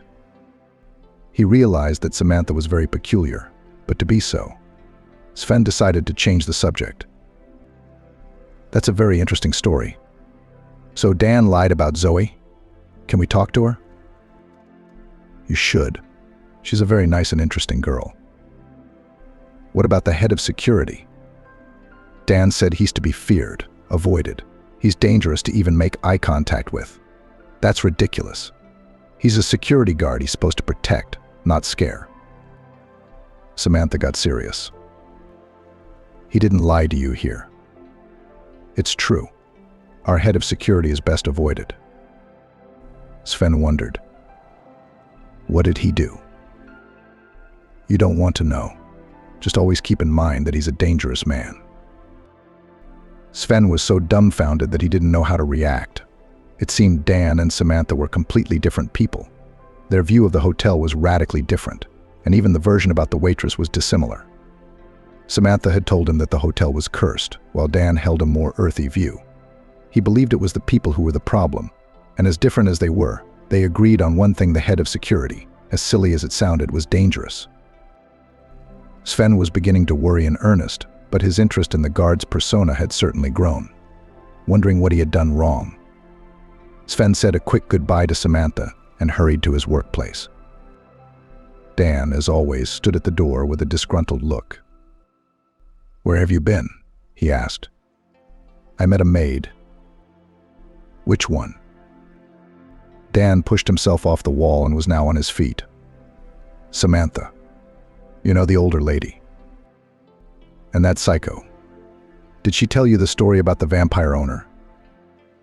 There was silence for a few seconds, and then they laughed at the same time, and Dan said, "Well, yes, the legend is certainly above board. What do you think of the underground city? That's my favorite part." "I like the vampire part better," Sven said with a laugh. "Yeah, I wonder if she's Samantha." "Nothing interesting. Just uneducated and a bit crazy." "What else did she say?" Sven couldn't resist sharing. "That you're wearing a spell." Dan smiled. "Ah, that. But she always finds some magical explanation." "So you had something with Zoe that made you dislike her so much?" "We didn't have a thing. She was just being a big shot." "Swan. Did you like her?" "Well, not that I liked her, but yeah, I wanted to court her and she rejected you." "Is that why you quit?" "No, it wasn't that. But she rejected you, yeah. I don't care about her. She thinks too highly of herself." "But it's clear." "What's clear to you?" "Why you're so angry with her." "It's not that." "Shit. Come on, I don't want to talk about it." With each new day, Sven got to know his team better and better. Dan and Zoe's story had finally been sorted out. It was true, Dan had his eye on a pretty waitress, and she'd rejected him, and in a rude way. It explained a lot of things, like why he disliked her and why Samantha, who loved mysticism and fairy tales, had found such a strange explanation for his crush. Sven was a sociable man and often chatted with one of his colleagues. Gossip was present, of course, and some were openly confrontational at all. Other than that, however, things weren't too bad, at least not as bad as Dan had described it. Ordinary people, just like everywhere else. But one question in particular began to plague Sven: what's wrong with the head of security? And even though he never got to meet him, he decided to find out anyway. He didn't know how.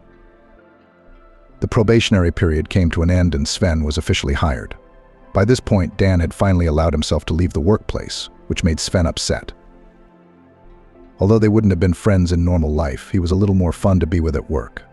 Sven decided he needed a new friend. During lunch, Sven met another new face.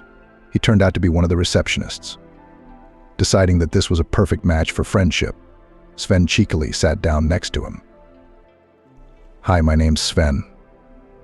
I'm the new doorman." "We've met," he replied blankly. "My name is Tom. I don't really remember." "Of course you don't. You've got so many people passing through you. How can you remember any one person here? Mind if I join you for lunch?" "Well, you've already sat down." Sven laughed to smooth things over a bit and hurried off to make conversation. "It's a good day today. Personally, I've only come across very nice people." "Yes, that's rare in our line of work," Tom replied. "How are you doing?" Tom threw his fork on the table rather rudely. "Sven, can I ask you a question?" "Sure." "How do you never get tired? All you do all day is talk to people. Don't you want to be quiet at least at lunchtime?" "Well, no," Sven admitted. "Why?" "I see. Are you the chatty type?" He shrugged. "Well, I guess." Tom tapped his fingers on the table. "I'm not." Sven nodded, as if to let him know he wasn't offended. "Tom, okay. I won't bother you. Thank you. Sven started to eat, but a little while later he spoke up again. Listen. Tom was really pissed off. What else? I like Dan better. Sven smiled guiltily. You two are so much alike. You're both so quiet. What did you want to ask? I've heard a rumor that our head of security is a bit strange. Tom looked round fearfully and spoke in a low voice. He's not weird, he's scary, really scary. You haven't seen him if you're asking questions like that. By the way, no, I haven't seen him yet. Is it true that you should avoid him? Yes, 100%. Sven smiled. Is it true there are vampires around here? You've been talking to Mrs. Samantha, haven't you? Yeah. Right. Well, I'm not telling you anything about vampires. Why not? Don't you believe Samantha's legend? It's not her legend. Samantha didn't invent it. There's a lot of talk about it. Well, do you believe it? Not that I believe it. I don't know. I'm a person who doesn't take anything on faith in advance, Sven replied. Interesting. So what about the head of security? Nothing. Just avoid him. He's a dangerous man. Damn it. But why does everyone talk about it, but no one can explain it? Tom smiled weakly. You'll understand once you see him. Hell yeah. Who the hell is he? Just a little more, and I'll think he's the creator of the Vampire Hotel. Well, look. Imagine a big 2-meter tall man with broad shoulders, bald and very strong ex-military, pumped up, perpetually disgruntled. With a giant scar all over his face, Tom drew the image. Sven clapped his hands unconsciously. Yep. Well, that's what he looks like. Now, add to that image the knowledge that he's a man of hard luck, bitter at everyone and everything. So would you sit down to lunch with him? Sven scratched the back of his head. I don't feel like it. Well, there's a reason you're so scared of him. He's really something to be afraid of. Interesting, Sven said. I don't know, I don't think so. Tom shrugged his shoulders. Now we can eat in silence. The intrigue of the security chief's identity was growing like a snowball. Sven had no doubt now that he was to be feared. He was going to avoid him, but he could not forget him. What kind of a fate had he suffered? Sven decided to talk to someone who might know the life story of this mysterious man. From one of the floor clerks on duty, he inquired, "Who has worked here the longest?" And in response, he heard a name. Miss Caroline, the head of administration. He could only hope that she would be more talkative. Just in case, he asked the desk clerk, "What do you think of the head of security?" To which he received an exhaustive answer. He's like a shark. It's better not to mess with him. And if you do, it's best not to piss him off. Sven was able to see Miss Caroline 3 days later after he'd spoken to the duty officer. The evening shift was coming to an end, and Sven found her in one of the workrooms. From afar, she seemed a good candidate for conversation. Wide smile, straight posture, neatly styled hair. Maybe it was the cost of the profession, one must always exude friendliness. But it was as if Sven had sensed that she would be a good person to talk to. And he was right. "Hello, I'm new here." "A doorman?" she asked. "Yes, hi. Nice to meet you." "My name is Caroline," she replied. "Nice to meet you. Are you busy?" "No," she said in a friendly tone. Sven almost shrieked with joy and sat down next to her. "How are you?" "I'm fine, thank you. And yours? By the way, how do you like it here?" "Well, you know, it's pretty much as I imagined it would be. It's all kind of mystical, isn't it? Whoever I talk to, I get all sorts of information. Some say that the people working here are evil, to put it mildly, and some tell stories that make your blood run cold, and some are just strange. I haven't had a chance to get to the bottom of it yet. But overall, how do you like it here?" Overall, I guess, yeah. But these vampire stories. Mrs. Caroline laughed. I think I know who you've been talking to. Do you believe in all that? Of course I don't. It's all nonsense. Thank God. Sven was relieved. There are a lot of people who do believe in it, as it turns out. Well, they're just bored. But, you know, Sven, it's better that way than that way, right? Yeah, I suppose you're right. Can I ask you a question? Sure. Is it true you've worked here longer than anyone else? Well, you could say that. I'm one of the old-timers. Oh, that's great. Tell me, can I ask you about someone in particular? Not vampires, I hope. Caroline smiled. No, the head of security. Who is he? Mrs. Caroline's face changed. Ugh. That's a very complicated man. Sven shook his head. God, he exclaimed. Why is that? Why does everyone talk about him like that? Well, because that's the way he is, she said and smiled weakly. Don't mess with him. And stop asking about him. It'll get to him sooner or later. And anyway, forget it. Who the hell is he, this head of security? Sven asked nonchalantly. Can you at least tell me his name and what his fate is? His name is Michael, but you should address him as Mr. Michael. Although, of course, it's best not to talk to him. Why not? Do you know anything about his hard fate? Mrs. Caroline looked round. I know. Tell me, can you keep a secret? Of course I can, Sven replied excitedly.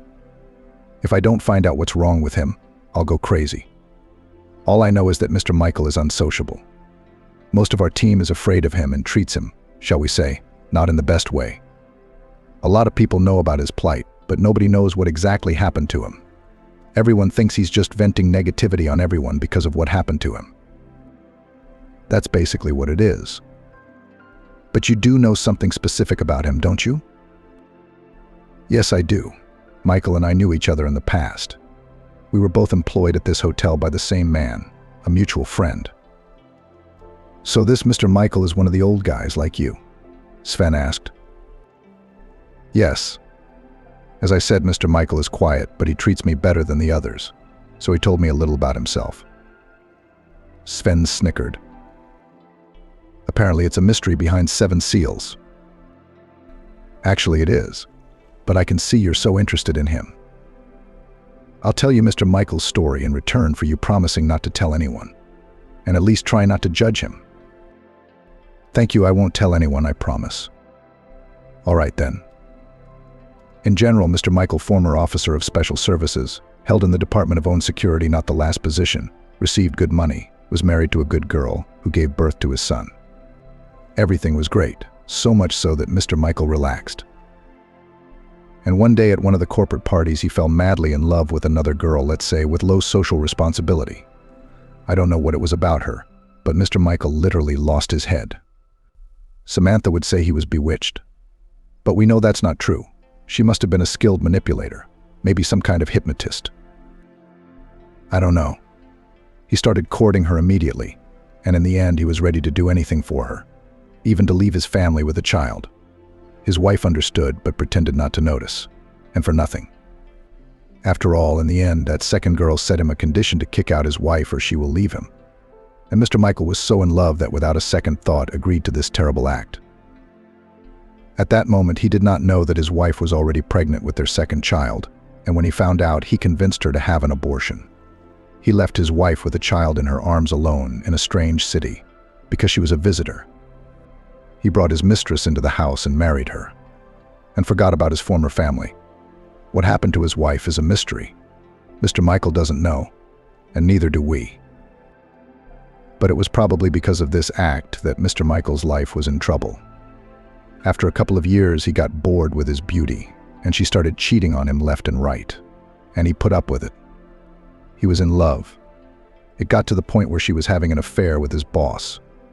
Can you imagine the kind of person she is? She turned Mr. Michael's boss's head, and eventually he was scandalously sacked. But Mr. Michael never gave up hope.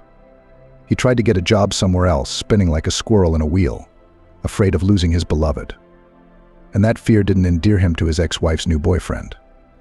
He was beaten to a pulp, and that girl left him. He was in intensive care, and when he woke up, he realized he'd lost everything. He had lost his flat, all his money, and of course his beloved. And so he was left with nothing, no job, no home, and no prospects. An old friend of Mr. Michael's, a mutual acquaintance of ours, took pity on him and helped him get a job here as head of security. Whatever Mr. Michael's personal life, he's a good worker. And now he lives on the outskirts of New York, in a tiny flat, works here, and that's it.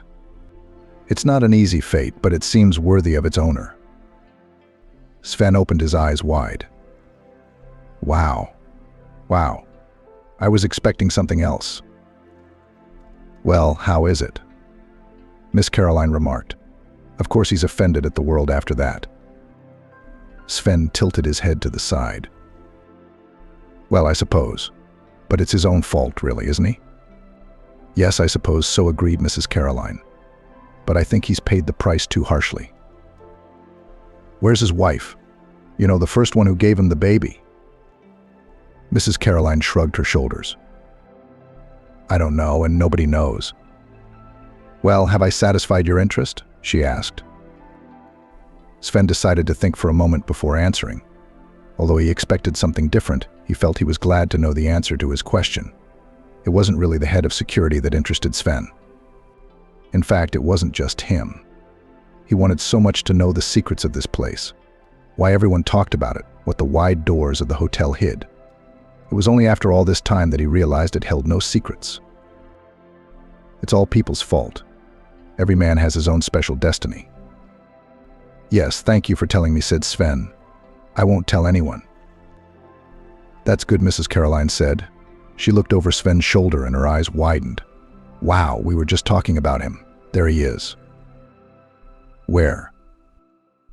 Mr. Michael walked into the staff room. The door swung wide open, and the thud of the door hitting the wall made everyone in the room wince. All eyes were fixed on Mr. Michael, but he didn't care about that. He swept everyone present with his crowning glare and found his target, the head of administration named Mrs. Caroline. With a confident stride, Mr. Michael made his way towards her, ignoring everyone else. He was so sick of everyone looking at him like he was some kind of superstar. And when Mr. Michael gave them his crooked stare, they shamefully hid their eyes. Idiots, he thought. They'd be better off with themselves than with this silly gossip. Mr. Michael didn't know if that mystical first hotelier existed, but with each new day he realized that he was getting more and more fed up with these tales. If it were up to him, he would send these fools down to the basement. As he approached Mrs. Caroline, he noticed only now that she was not alone. Opposite her sat some kid, afraid to lift his head. His softness and fearfulness made Mr. Michael angry. Who's that? He asked the receptionist. This is our new doorman. Name's Sven, she replied. Mr. Michael glared at the boy, expecting him to at least look back at him. But the puny boy was staring at his feet and shaking. Hey, doorman, get out of here. Grown-ups need to talk, Mr. Michael said gruffly. Sven rose slowly to his feet. Sure, I'm sorry, he mumbled and ran away. Mr. Michael flopped down in his seat, though the chair was a little small for him, to say the least. Mrs. Caroline sighed heavily. Why did you scare Sven? He doesn't seem a bad boy. Just to let him know, said Mr. Michael dryly. That's why everybody's afraid of you. Do you know they really do scare the newbies with you? And thank them very much for that. Mr. Michael replied loudly. At least some good came from the gossip and I stopped being harassed by those freaks. Were you looking for me? Mrs. Caroline asked, shaking her head. Yes, replied Mr. Michael. Is something wrong? Yes, something important is going to happen at our hotel very soon. Yes, what is it? Mr. Michael lowered his voice. There's going to be a wedding. Oh, good. Is it a secret? Why are you whispering? No, but I don't want our staff to get overexcited. Michael, I don't understand you. Well, a wedding is a wedding. It feels like a first time.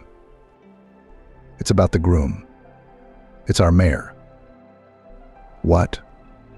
It's Mrs. Caroline couldn't finish the word because Mr. Michael had his hand over her mouth. Shut up, will you? Yes, the mayor of our town. She pushed the rude man away and said, I'm just shocked. That's why it's best to keep a low profile. We're preparing little by little and keeping the team calm. Who's the bride? Mr. Michael shrugged. Nobody knows. That's the real mystery right there. I've been looking on the internet, and from what I gather, she's carefully hiding her identity. I wonder why she would do that. Why not reveal herself right away? Everyone will find out who she is sooner or later anyway. Mr. Michael frowned. Don't you realize? It's the bloody mayor. Do you have any idea how much power he has and how much money? People like that are protective of their personal lives, and for good reason. It's usually the people closest to them that they manipulate. You mean he's hiding his fiancée because he's afraid for her? Yeah, I guess he is. Okay, well, I get it. Let's get ready and keep it quiet about whose wedding it's going to be. By the way, what are you worried about? Nobody's talking to you anyway. That's not what I'm worried about. It's days like this when you have to be on your guard. Politics is like a red rag to a bull for terrorists. Oh, now I'm nervous. Chuckles, yeah. Well, anyway, get ready, Mr. Michael said and stood up abruptly. He left the room as quickly as he had entered it. He slammed the door against the wall, and at the end of it, he gave everyone a disgruntled look at how much he hated them all. But of course, he hated himself first and foremost. Mr. Michael had lost everything, and more importantly, how so stupid and so ridiculous to lose everything because of some girl. Mr. Michael was well aware that he had ruined more than one life. He walked towards his office, noticing perfectly well how they were afraid of him. They hid their eyes, turned away, pretended not to notice him. What morons they all are, he thought. Mr. Michael had always dreamed of going somewhere in the middle of nowhere. Already on his way to his workplace, a beautiful long-haired girl, so familiar, swept past him. His heart raced and he called out to her. Jane, Jane, stop. But the girl went on ahead. Mr. Michael flushed with emotion and followed her with a firm step. He grabbed her roughly by the shoulder, forcing her to turn round. Jane. You've got me confused with someone else. Keep your hands to yourself, she said. Mr. Michael jerked as if slapped and took a step back. It wasn't Jane. It was the one that had crossed his mind most often in recent years. Jane was the name of his first wife, sweet and gentle and so kind. It was only after losing everything that Mr. Michael realized how wrong he'd been. But nothing could be changed. He remembered her only after he was left with nothing, dreaming of her beauty, kindness, and obedience. He remembered what a wonderful cook she was, what a marvelous hostess she was, and no matter how hard Mr. Michael tried, he could never find her. He thought of Jane every day, went to sleep, and woke up thinking of her. He could always see her in the crowd, dream about her. And though Mr. Michael knew that she would never forgive him, he longed to look at her once more. He had his own son, his only son, and Mr. Michael had traded him in for some cheap girl. Looking at the girl who looked so much like Jane, he felt his heart constrict. This isn't her, Mr. Michael thought. He walked into the office, sat down and thought, why did I ever think I could recognize her? After all these years, she must have changed a lot. Maybe her hair wasn't as long. Maybe she'd changed the way she dressed, learned to wear heels. Mr. Michael grimaced. How many times can I bring her up? It was like there was nothing else to think about. He tried to put her out of his mind and even succeeded. But the intrusive thoughts were replaced by the memory of his son. He must be over 20 now. Mr. Michael shook his head. We need to focus on the wedding. He called his boss to discuss future events. A few days later, everyone knew about the wedding. The staff was almost torn as they discussed the future guests, some wondering who the bride would be. Some wanted at least a glimpse of the mayor, but Mr. Michael didn't give a damn. He made his way through the crowd of colleagues, not forgetting to push with his rock-hard shoulders.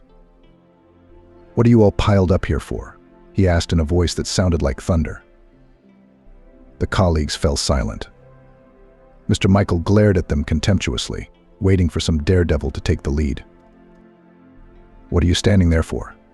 Get out," Mr. Michael growled. The maids, waitresses, doormen, and many others parted. Clenching his fists, he headed down the path set aside for him. Suddenly, he heard an unfamiliar voice.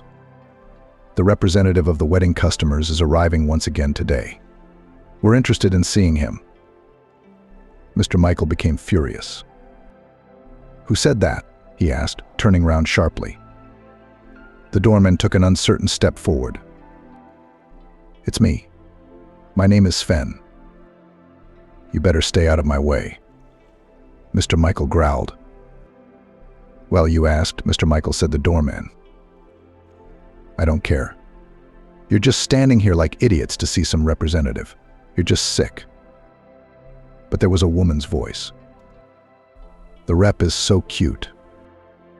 "Zoe, shut up," Mr. Michael whispered. He did not continue the conversation and quickly left the corridor where the crowd had formed. He heard shouts of admiration for the representative. "He's so handsome, young, and rich. I hope he'll look at me," and so on. The door slammed shut, cutting Mr. Michael off from this annoying muttering. "I think the female half of the staff have gone mad," he thought. Mr. Michael was angry, though he didn't understand why the workday was going on as usual.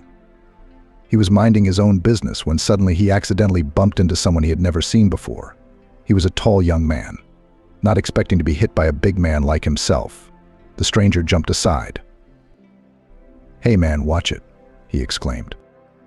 Of course, Mr. Michael had not expected such impertinence. He slowly turned round and gave a wolfish stare. "Say that again." "Look where you're going," said the young man, rubbing his bruised shoulder. "Who are you?" Mr. Michael asked him firmly. "Who are you? Why are you acting like this? What are you, the center of the earth?" Mr. Michael closed his eyes, counting to 5, 1, 2, 3.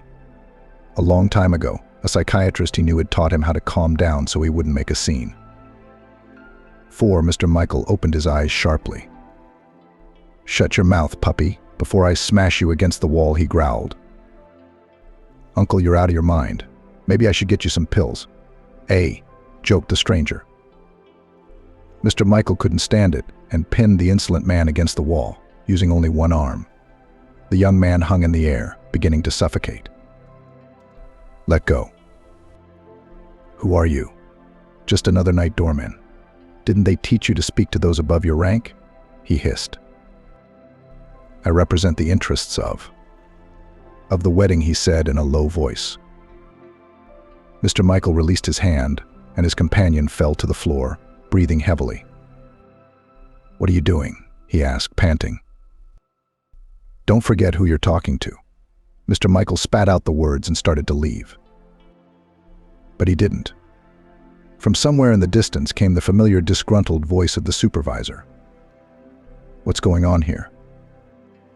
The representative, barely breathing, pointed his finger in the direction of Mr. Michael. "That man, he's rabid. He almost strangled me," said the victim. The boss flew over to him, helped him up, and apologized.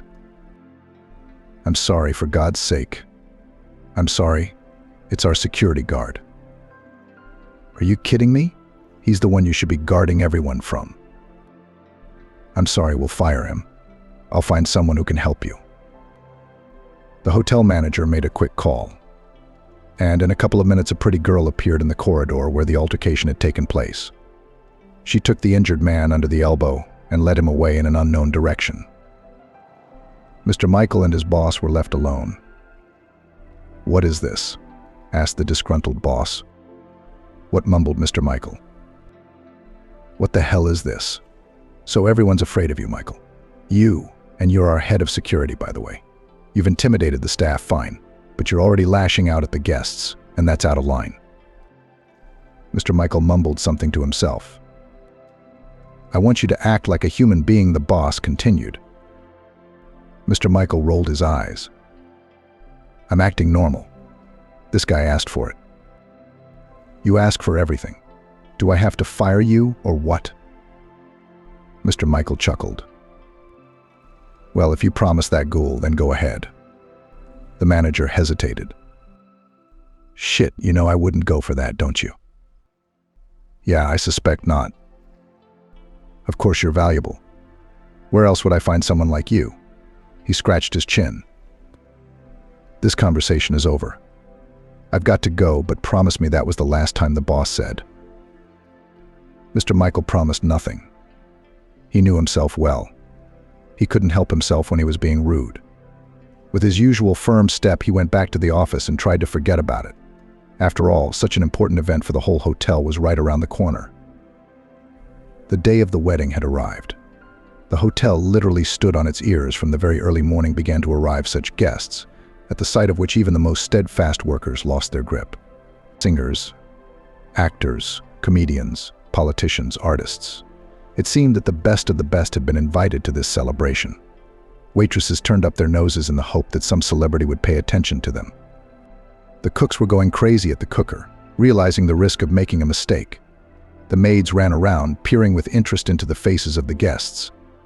Even the guards, Mr. Michael's subordinates, were staring at the visitors. Everyone was delighted. Everyone except Mr. Michael. To him, all this pomp seemed too gaudy and overly flamboyant. As much as Mr. Michael would have liked to leave, he wanted the day to come to an end, but he had to work, and work well. From a security point of view, this day could have brought a lot of trouble. The guests were very important people, and Mr. Michael knew better than anyone else that such people had to be guarded with the utmost care. For ordinary visitors, rich though they were unlikely to be of much interest to anyone. Politicians, on the other hand, should always be in the public eye. Mr. Michael watched the faces of those who came in while his guards were examining suspicious items. He was busy assessing the overall situation. In this kind of confusion, someone dangerous could sneak in.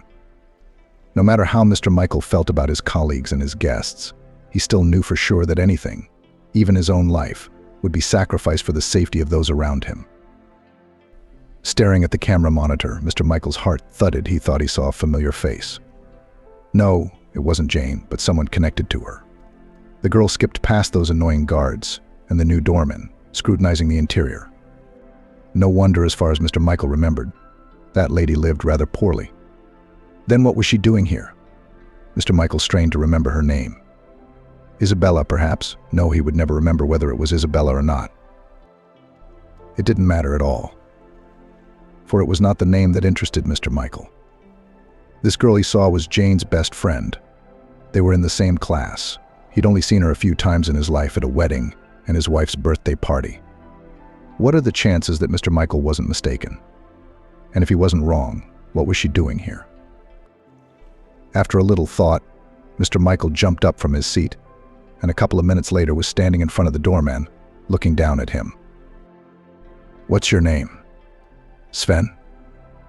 Mr. Michael asked irritably. "Sven," the man replied. "How's it going?" "What?" "None of your business," Mr. Michael retorted. "All right, and I've got." "Shut up." Sven obediently shut up. Mr. Michael counted to himself and then raised his voice again. A girl with a short haircut and white hair just walked by. "Got it, Mr. Michael. To be honest, I don't have such a good memory." "Well, put it to the test." Sven thought for a moment. "Well, it's a bit simple, isn't it?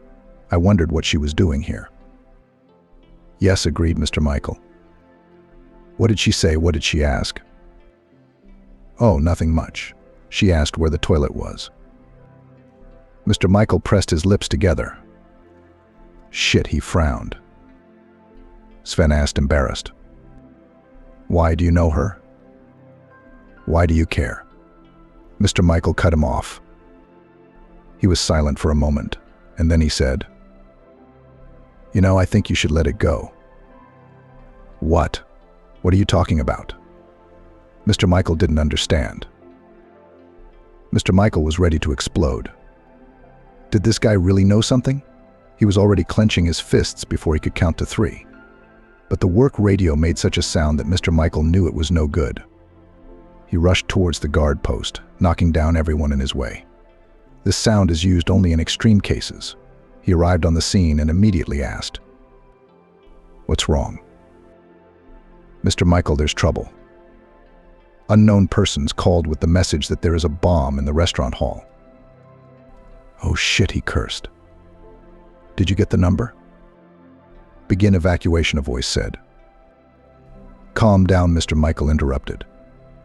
"First, we have to make sure that the information is not false. That is, while we're sitting tight, you be vigilant. This message could be a distraction." They gave the coordinates of the bomb, where it is, someone said. "Yes, but they could have lied," Mr. Michael replied. "Good. Wait for instructions. I'll check it carefully. I don't want to cause a panic. Call the bomb squad." Mr. Michael rolled his eyes as he put on his pre-prepared waistcoat. "Stay in touch. I'm on my way." He tried his best to keep a straight face as he stepped inside the banquet hall. The wedding was in full swing. The music, the noise. All the politicians and celebrities were dancing, singing, shouting toasts. Mr. Michael grimaced. "They're rich, but they're acting like savages, trying not to arouse suspicion or cause unnecessary panic." He went to the coordinates he had sent to check for a bomb. In general, Mr. Michael was calm. Having vast experience in law enforcement agencies, he knew very well as a rule, information about a bomb is false. With a keen eye on all the places where it could theoretically be, Mr. Michael breathed a sigh of relief. "They lied," as always, he said into the radio. Mr. Michael checked everything thoroughly several times and said there was no bomb. He was about to leave when he noticed a familiar face. The same friend of Jane's he had seen on the cameras was standing next to the bride, gesticulating vigorously and obviously telling her something. He frowned, heading in her direction. Why? He hadn't decided yet. He walked towards her with a firm step, when suddenly that lady flew off in an unknown direction, leaving his fiancée alone. Mr. Michael paused, wondering if he should approach the bride. Probably some pompous girl, and she wouldn't want to talk to him. He stared at the bride's back, then looked closer at the groom. The mayor was sitting at the table, talking to someone. Mr. Michael stood back, watching them, while the bride danced alone. For some unknown reason, but he looked her over with an appraising eye. There was something vaguely familiar in her movements. Suddenly she turned round to face him, and Mr. Michael was stunned. It was Jane himself. Mr. Michael had imagined this moment so often that he had forgotten how to breathe, and earlier he'd thought he couldn't recognize her. No, he would recognize her out of 1,000. His heart was pounding, and Mr. Michael, on the other hand, froze, not knowing what to do. Was his ex-wife the same one he had left with nothing alone, marrying the mayor? How could that be possible? Jane danced until she was tired. She stepped aside, and Mr. Michael knew it was time to act. It seems that the bomb information was nothing more than a joke by some idiots. So he could afford to relax, even just a little. On woozy legs, he walked over to her, not knowing what to say. She had changed so much. Her hair was shorter, her lips chubbier than before. And apparently she'd learned to walk in heels after all.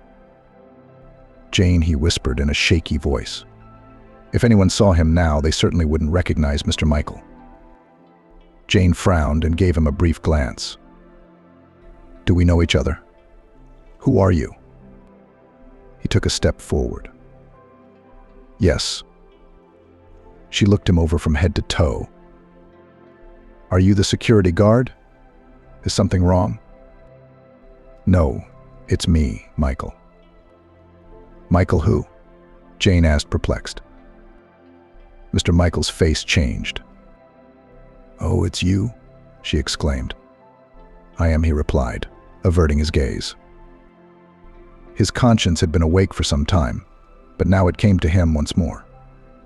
The shame consumed Mr. Michael, and he said, faintly but still quietly, "I'm sorry." She snorted. "I don't want to." Tears glistened in the eyes of the huge, bald, scarred Mr. Michael. "I understand, but at least you'll think about it sometime," she replied dryly. Maybe she replied dryly. "What are you doing here?" "Working." "And I take it you're getting married?" "I already am," Jane smirked. "Where's your sweetheart?" "I have no idea." You don't? I could hear the sarcasm in her words. Where's our son? Our son? You mean my son? He won't even remember you, and you're nothing to him. Mr. Michael was prepared to take any insult from her just to be near her. He decided to change the subject. Jane, how did you do it? What? Get married? She laughed. Did you think you were going to make me cry for the rest of my life? No, I was just wondering how you managed it all. I worked. Steadfast, she replied. Long and hard. My friends gave me money, I rented a flat, got 2 jobs. I was a salesman by night and a travel agent by day. That's where I met my future husband, by the way. The mayor came to you to pick out a tour? Yes, that's right. Is there anything else you wanted? I have to get back to my guests. Many questions were on his tongue, but Mr. Michael decided to ask something distant. Ah, that's what that white rat was doing here. What's her name, Isabella? Emma is my best friend, and don't you dare call her that. Jane flared up. I'm sorry, I saw her on the cameras and I was surprised. I wondered what she was doing here. I thought she couldn't afford a place like this. And she's a bridesmaid. Interesting?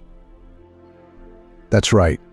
Emma flew in from our hometown for my wedding, and I'll be grateful to her for the rest of my life, because she was the one who saved me, gave me money, supported me, worried. That's how some women turn out to be much more courageous than men. That's right, Mr. Michael said. I hope she's doing well. And you too. Yeah, I'll go, Jane said.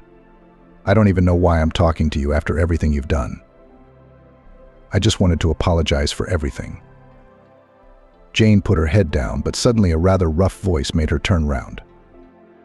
Mum, get away from him, shouted a young man familiar to Mr. Michael.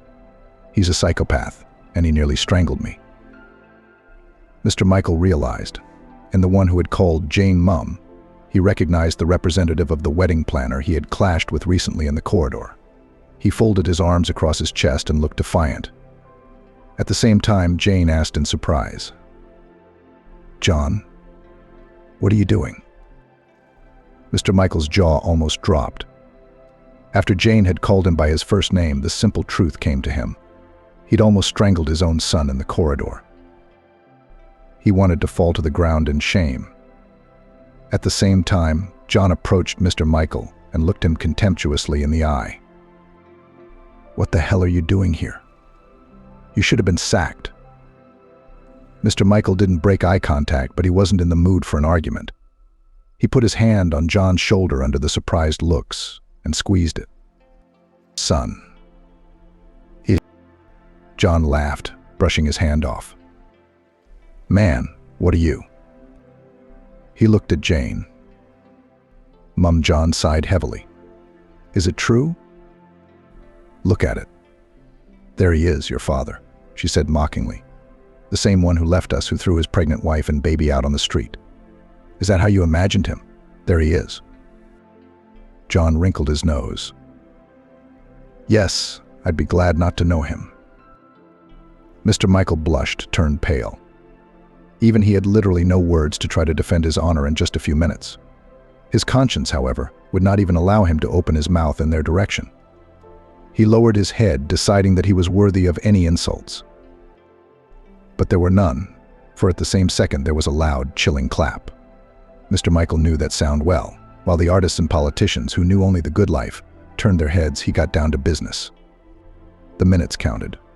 Grabbing his ex-wife and son under his arms, he began to lead them, covering them, towards an emergency secret exit. Jane stopped understanding anything and blindly followed her ex-husband, and John tried to break free.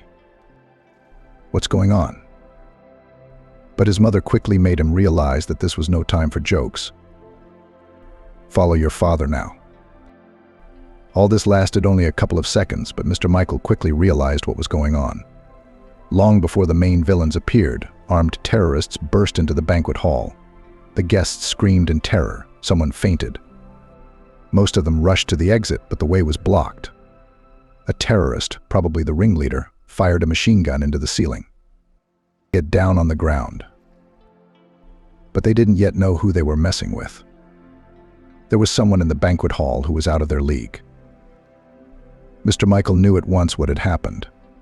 The terrorists had called in false information to distract the guards from the main action. Once they got rid of the guards, they planned to take hostages. And they would have definitely succeeded if it weren't for one thing. Mr. Michael stopped by the banquet hall to apologize. He immediately realized that the terrorists' target was not the entire hall, but just a few people, the mayor. The target was clear as day. The mayor and, of course, the people closest to him, i.e., his wife and stepson. Realizing all this, Mr. Michael acted as quickly as he could. He quickly muttered into his radio, informing his subordinates of the incident and dragging Jane and John behind him, sending them out through the service exit, ordering them to run as fast as possible, and of course to call for backup. But there was no way he could leave on his own. He suspected that the terrorists had come solely for the mayor, that is, his ex-wife's new husband, and no matter how he felt about him, he couldn't do otherwise. He returned to the banquet hall quietly, almost imperceptibly. He noticed that the mayor was being closely followed by one of the terrorists. He devised a plan. He burst in unexpectedly, took a few bullets, but luckily he was wearing a bulletproof vest. He grabbed the mayor and quickly, even lightning fast, brought him to the service exit. "Save yourselves," he shouted, forcibly pushing the hostage, "and take care of my wife." Scared half to death, the mayor obeyed and ran down the back stairs to call for help, and Mr. Michael was obliged to return to help the other hostages. But before he could even turn around, he was shot in the neck, falling backwards. Mr. Michael lost track of time. He had basically lost time, place, and the essence of life, and he seemed to be submerged in a deep vat of water. He'd come out of it, and then he'd sink deeper. The first time he opened his eyes, he saw the panic of the medics. Then he saw an illuminated tunnel, and then he saw them. Mr. Michael opened his eyes, barely breathing. Jane and John were leaning over him. The son held his crying mother close to him and was the first to notice that Mr. Michael was awake. "Daddy," he shouted like a boy. "Son." Mr. Michael called out to him with great difficulty. "You forgive me, Dad, live. Dad, I forgive you. Just live." Jane turned to Mr. Michael and gently, so as not to hurt him, pressed him against her. "We forgive you. You saved us. You saved my husband. I'm having trouble breathing. Am I in the hospital?" "Yes, you've lost a lot of blood, but there's a chance," John answered. "There isn't," Mr. Michael said, losing his strength. "Promise me that ... We'll do anything." Jane shouted. "Take care of my dog. She's at home, a Labrador, my golden." Of course, Father John couldn't hold back his tears. "I'm proud of you." "Goodbye," Mr. Michael said quietly, and after these words his life was cut short. He died a true hero. Thanks to him, it was possible not only to save many lives, but also to neutralize the terrorists. All those who knew him spoke of him with respect, and although he had once done bad things, he managed to redeem himself. A plaque with his name and surname was hung right in the hotel, dubbing Mr. Michael a hero posthumously. The entire hotel staff attended the funeral, unable to hold back tears. Though most had not got to know him properly during his lifetime, he was missed. Once again, rumors spread around the hotel. This time, however, they were true. No one brought up vampires, maniacs, or even fictional blood rituals. Everyone was discussing the hero. Maybe the stories about him would be told very differently in the distant future. But for now, everyone knew that Mr. Michael was a hero. Mr. Michael's own son had taken custody of the loyal dog. Luckily, John loved dogs. For years, he dreamed of having one of his own, but had been hesitant to buy one. Heaven probably heard him, albeit in such a subtle way. John took the dog for himself and now remembered his father every day. Many people were surprised to learn that in the evenings, frowning Mr. Michael walked a good-natured golden Labrador. The dog was very kind. You could tell he'd been raised by a good man. Jane lived happily as the mayor's wife. Like Mr. Michael's eldest son, she remembered him. But not often, but now only with a kind word. After a year of married life, Jane became pregnant and gave birth to a second son. Her husband had suggested naming him after the man who had saved their lives. Heavy rain pounded on the umbrellas. Despite the mud underfoot, Sven stood still. No one traveled to the cemetery at this hour. But Sven didn't care. He was looking at the grave of Mr. Michael, a man he had never really known. Yet he felt such pride simply for the fact that they had been fortunate enough to know each other. He stared at the gravestone, pondering. He loved coming here to think. It seemed Mr. Michael could hear him, could talk to him. And though Sven realized it was strange, he didn't care. He looked round and said faintly, "Mr. Michael, I should propose to Zoe." "I'm afraid she'll say no," he said. A bright bolt of lightning struck somewhere in the distance, illuminating the dark graveyard for a split second, and Sven smiled broadly, taking it as a sign from Mr. Mike. "Thank you, Mr. Michael," he said.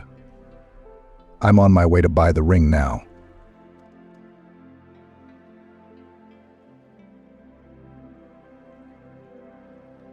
And a roll of black. "Please," Maggie added and sighed. With her mind, she knew that she should get used to it. She wasn't a little girl.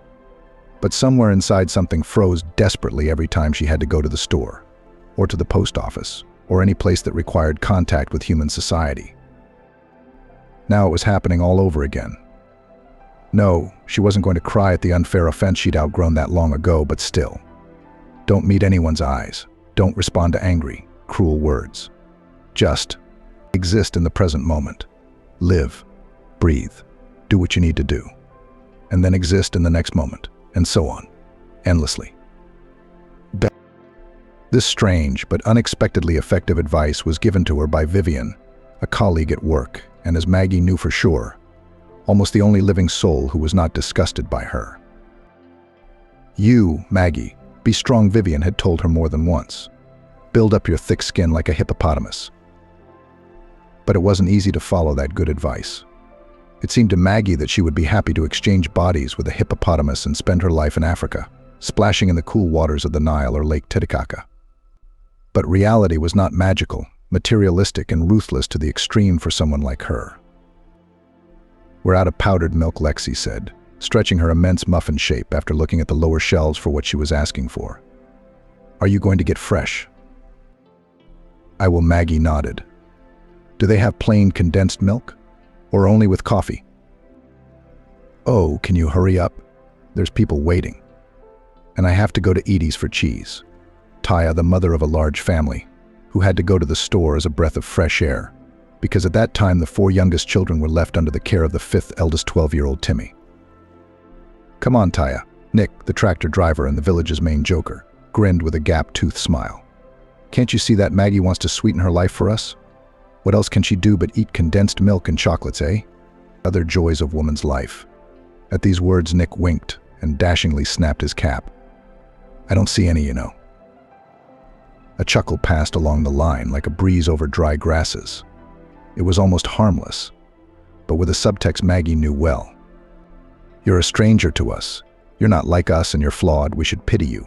But we don't want to. You're not worthy of pity, so we'll mock you. That's your lot. Accept it, and don't you dare resist our fun." In general, Maggie never really thought about how many people in the village of New York cannot tolerate it, in fact, and how many participates in this collective bullying, so to speak, for company. She had only recently learned about what had been happening to her since she was a young girl, which is exactly what the name of this phenomenon is: collective bullying, at the suggestion of Vivian. Working in a library brings people together. And 2 single women, even more so.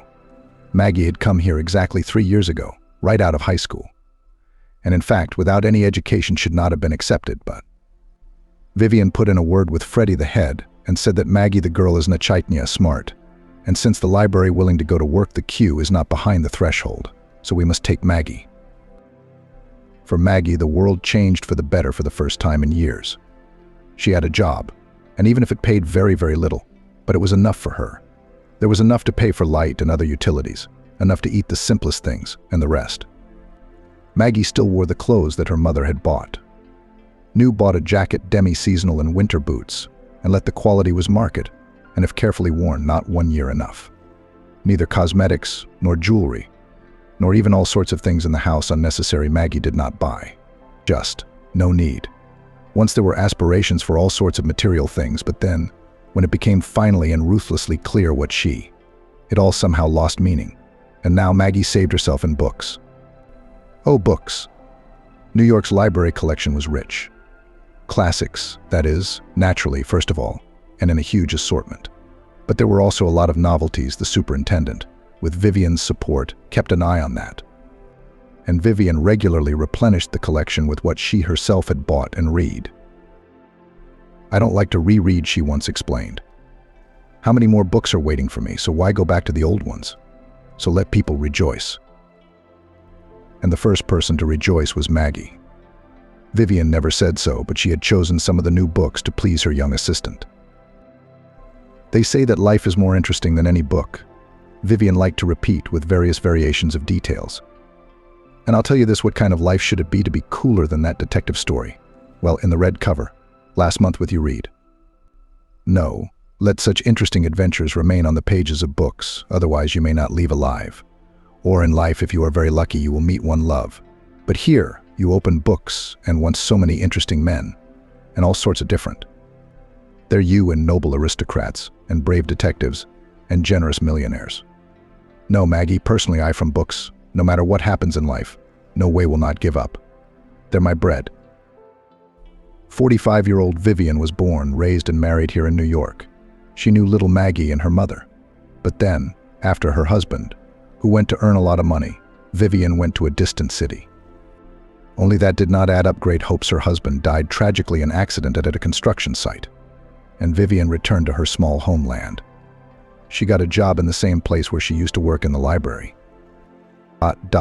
Maggie hurriedly put away her purchases in a cloth shopping bag. She didn't like plastic bags because she had read in a magazine how they were harmful to the environment. Her lips tightened, her eyes widened a little, an unconscious expression on her face, a concentration that helped her stay in the moment, and not to throw haggard glances around, reproachful, questioning, "Why are you doing this to me, people?" After paying for her purchases, Maggie left the store. "No, did you see that?" exclaimed Annie, a woman who came into the store strictly once a week when her roommate brought in his paycheck to buy hot drinks and snacks. "Did you see her face?" "Yes, we have," Taya snorted derisively. "She went out all proud and didn't even look at people." Annie continued to murmur. "She walks around like that, like she's out of this world. She should have accepted that she was ugly and not made a fool of herself." Outside there was the smell of a near thunderstorm and bittersweet cherry blossoms, and the wind was driving a dusty little whirlwind along the road. But higher up, the air was clean and fresh, full of the life-giving succulence of the grasses. The wind was coming from the side of the meadow by the Nesmiana River. Maggie tilted her head back and squeezed her eyes shut, inhaled deeply into her lungs and belly, and exhaled slowly. She opened her eyes and squinted at the disk of the sun sinking slowly toward the horizon. Evening was coming. I was done with business for the day. It had been a long day off, which she'd spent doing some house cleaning. Tomorrow, back to work. But tonight, well, of course she would spend it with a book. Maggie could read fast, as Vivian said, swallow literature. She hurried to her house, which stood at the very edge of the village, and was one of its oldest buildings. The foundations, according to archival documents, were laid at the end of the 19th century.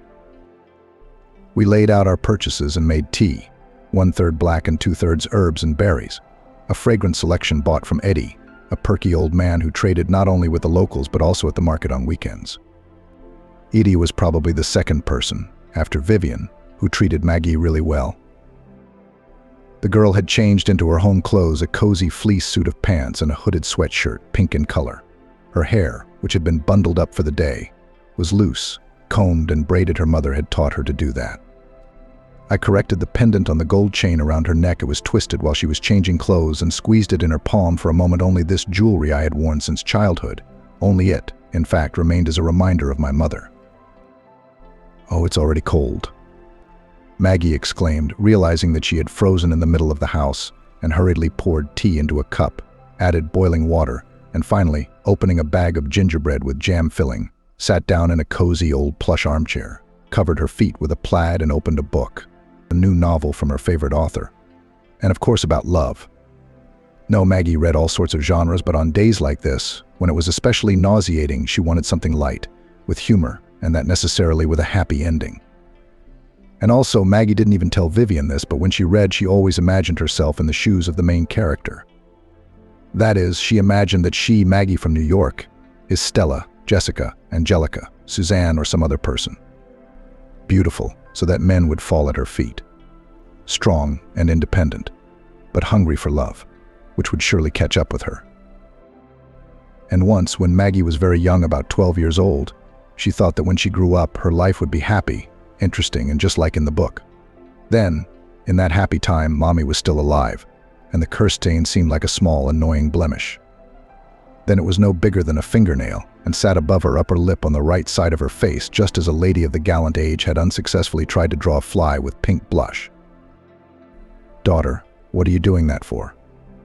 Ellen exclaimed, finding Maggie with a tube of her foundation. "Mommy, I'm learning how to put on makeup." "Why?" Ellen snatched the cream from her hands. "Isn't it a little early for you? How old are you? And then, I bought you a set of children's cosmetics lip gloss, cherry-scented perfumed water, and shiny shadows." Mom Maggie sighed and her voice shook. I want to hide this," and she jabbed her finger at a spot. Well, what a silly thing to say. Ellen crouched down beside her daughter. Maggie was sitting on the floor, drenched in the slanting rays of the sun. "It's just a little spot. It doesn't spoil you at all. People have moles, don't they? It's nothing to worry about. Don't give me any ideas. Come on, get up, let's go. Let's go make beet soup, daughter, dinner's coming soon." Maggie really stopped worrying about the stain. She loved her mother very much and trusted her in everything. They lived soul to soul, and when Daddy was alive, everything was wonderful. We lived as a happy family. And then after Maggie lost her father, Mommy died too. The doctors said it happens, one heart failure, and then you're gone. And there was nothing to be done. Grief had entered the house on the eve of a festive, joyous day. Maggie was going to celebrate her coming of age. And now, of course, it was no longer a holiday. What was there to it? Maggie did not understand how to go on living. Thank you, there were kind people. That is, one kind person, Vivian. She took the orphaned girl under her wing and helped with everything. And the funeral, and the wake, and then for Maggie, her things collected and took her to her home. Maggie lived there for 2 months, before Vivian decided that the girl, perhaps a little bit hidden her grief deep in the soul, and can safely leave her alone. But even though Vivian was kind and caring, still, with the loss of her mother, something broke in Maggie. And what she'd once had the strength to fight against now came like a tsunami. The stain on her face began to spread when she was 16. It went up and to the side, sliding down, absorbing part of the lip and chin, and poured purple, like a ripe raspberry. There wasn't much money in the little family, but her mother took Maggie to doctors. But those doctors said there was nothing they could do about it. Remove the stain surgically was not possible, lighten in beauty centers. Well, theoretically it was possible, but not to the end, and at such a cost that is unrealistic. Maggie, of course, understood everything. And the people around reminded. People asked what the hell is going on, and also did not hesitate to express their opinions about what an ugly thing it is. And that now, of course, in the future, Maggie will not be attracted to any normal man. But that was the mildest. So shortly before the final exam, someone started a rumor around the school that Maggie is contagious. And what a mess. The principal, the head teacher, and the school nurse were able to calm the students and their parents and convince them that no, Maggie could be among people and would not harm anyone. Naturally, it was impossible to study well in such conditions. And then there was the death of her mother. In general, Maggie finished school and then did not want to think about higher education. No, she'd already decided for herself that she wanted to live quietly and see less people. And the future, prospects. Well, that's for normal people, not for ugly people. And of course, there was a time when Maggie tried to cover up a blemish with makeup.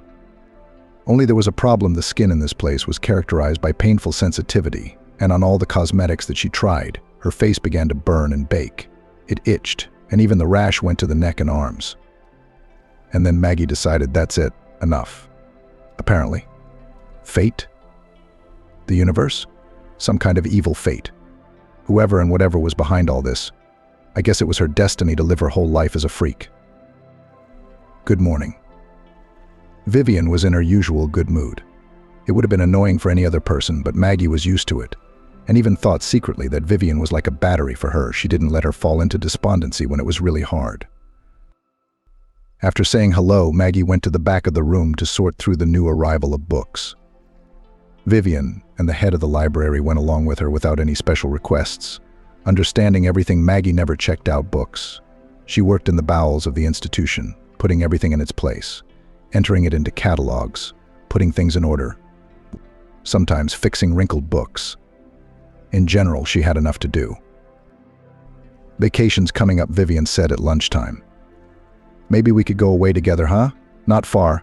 It will be inexpensive, she continued in a soft, delicate tone, and comfortable for you. Vivian thought it was a catastrophic problem that Maggie was locked up at home on weekends and vacations. Yes, the salary of the librarian was not great, but it was possible, for example, at least in a sanatorium for a short time to get out, or, for example, to go on a hike in the picturesque places. Only Maggie was as stubborn as a bull, a donkey, a tour, and even as stubborn as she could, it seems, only she alone. I'd like to go to Venice for the carnival, she said thoughtfully. Yes, Vivian looked up. So you are interested in the culture of Italy? That's right. They have a wonderful cuisine and the history of Venice's canals. Because they wear masks at carnival, Maggie said with grim amusement. Oh, come on, girl. Her colleague clinked her cup against the saucer with emotion. You can't do that. You can't throw your life away. I understand, she sighed and continued, calmer. It's not easy, but you can't despair. You're going to be happy. Let yourself go out into the world and take your place in it. Maggie shrugged, and for the rest of the lunch hour they were both silent. I'd like that, she said suddenly, turning to Vivian, a stack of novels under her chin. Only. There are no miracles in life. It was 30 minutes till the library closed. Maggie. Vivian shouted, throwing on her beige coat. Will you close it yourself tonight? I have to go home. It's urgent. The plumber's coming. The kitchen's about to burst. He's coming from the district center. All the parts I need, everything. In general, it's very necessary. You go. Don't worry, Maggie said from behind a rack of history books. I'll close it, you go. She was already closing the library herself. It was no big deal. But then the door slammed. Maggie thought that Vivian must have forgotten something. But she would have said a word. She was a talker. And there was silence. Maggie looked out from the back of the room, a late visitor. Not a tidy man, he'd left the door open. And it was raining again outside with hail. Having slammed the door and thinking that maybe it was the children playing around, Maggie went back. It remained to put a couple of books on the shelf and she could leave. But suddenly she froze. A black shadow flashed at the edge of her field of vision. Had she imagined it? Vivian had turned out almost all the lights in the library when she left. Maggie frowned, snickering. What nonsense. She's the only one here. And as if on purpose in refutation of that thought, there was a rustling behind her. Who's there? The dark shadow again, now at her side and slightly ahead. It seemed to move in circles around the lonely librarian. Excuse me, we're just closing up, Maggie shouted into the gloom in a shaky, cheerful voice. What did you want? She froze again. She held her breath. Quiet. Empty. Only the creaking of an old tree somewhere out there, Vivian joked. Lived rats who spent their nights reading books on witchcraft and sorcery, hoping to gain power and enslave the village. Nonsense. A deep inhale and exhale. Slowly inhale and exhale. She's alone. It's okay. Maggie turned to walk to the wall, turn out the lights and leave, locking the library. But then the black spot jumped out from behind the shelving unit in front of her. And in the middle of it was a milky whiteness, which was the old woman's face, riddled with deep wrinkles, with deep-set eyes and a hooked nose. The mouth, which seemed to have no lips at all, opened, giving Maggie a warm, moist breath. I need you. I found you.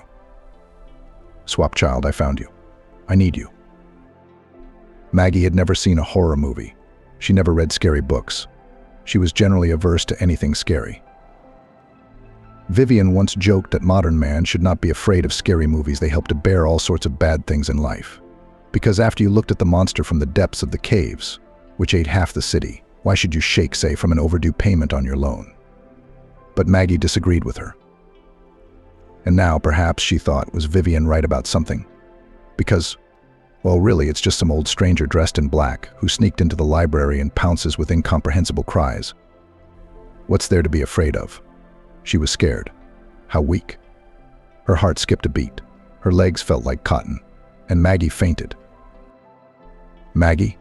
Maggie? Come on, the familiar voice above her was full of concern. You can't do that, girl. You've got to do something, you know. What should I do, splash you with cold water? Or call a paramedic, huh? Maggie opened her eyes. The wooden ceiling swayed above her, but immediately returned to stability. Her back was stiff from lying on the bench, and it was hard to breathe. The chain of her pendant seemed to be twisted again under her sweater. Oh, she was squirming, so it was not paralysis that broke her with fear.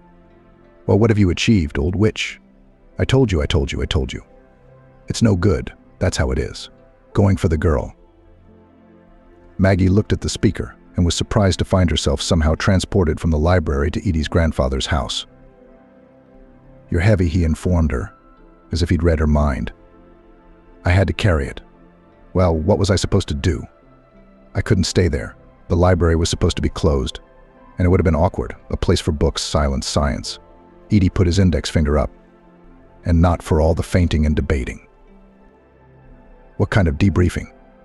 The speech came through a cotton blanket, so Maggie only grasped the last of it. The old witch of flight. You're sorry, Lexi, for making cruel jokes, but how did you behave, huh? Impossible. Disgraced me, an old man. I mean, I sheltered you. Edie replied and nodded to the side.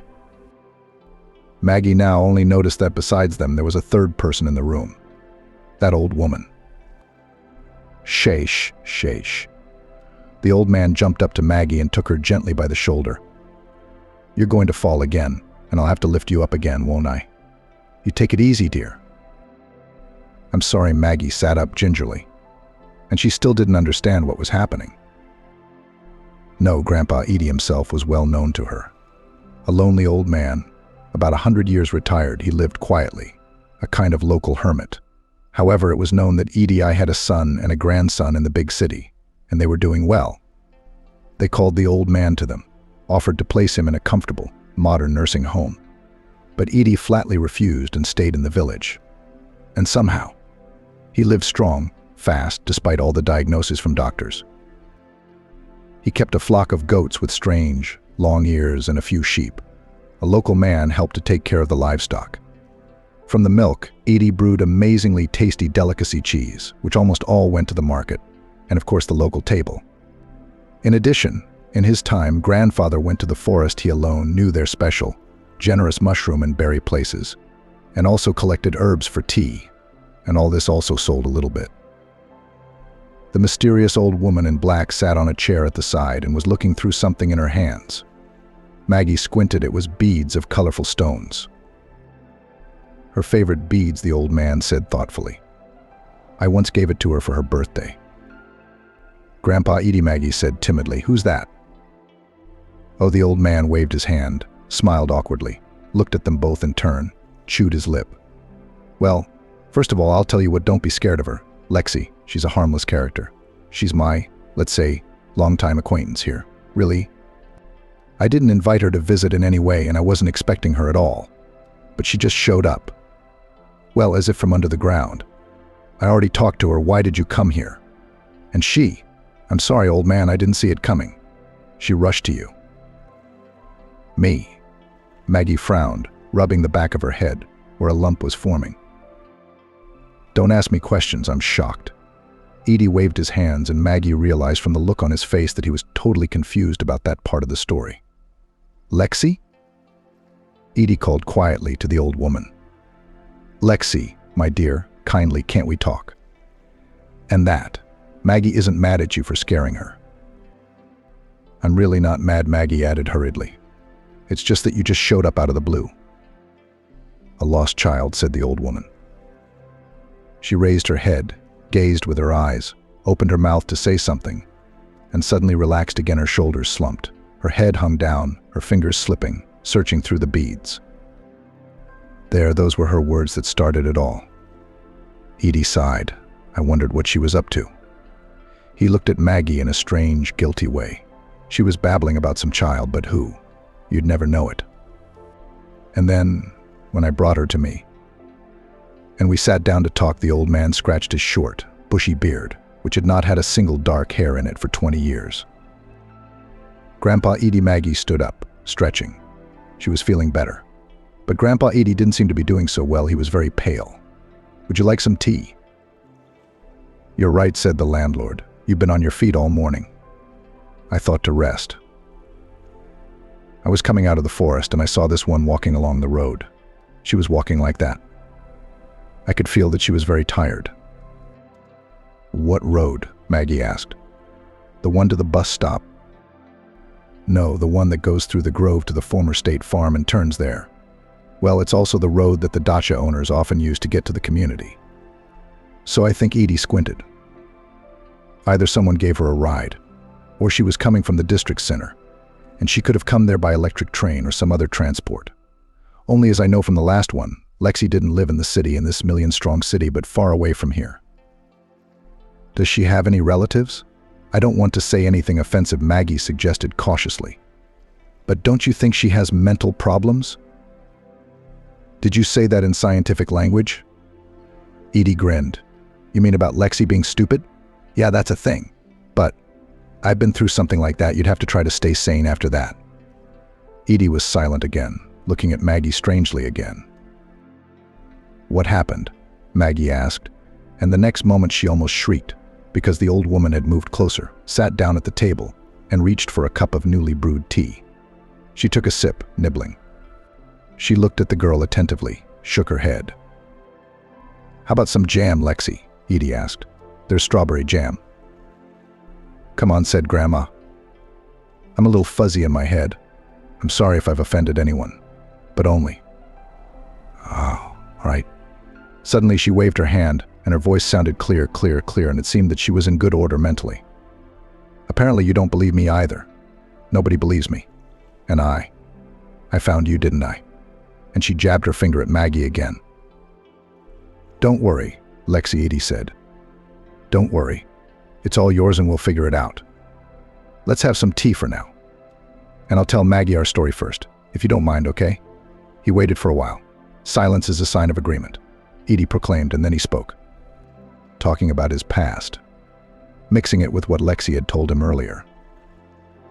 And he warned Maggie that in order to make sense of it all, he'd have to go back to the distant past first. At that time, Edie had been some young, Zealand 20-something years old. He had such a temper that he couldn't sit in the village. He wanted to go to the city for big dreams, fresh impressions, some grandiose accomplishments. His parents, ordinary laborers who had devoted their whole life to the land, did not quite understand their only son, but they did not try to stop him. A man is looking for his way, so no stepping stones, just wish him luck.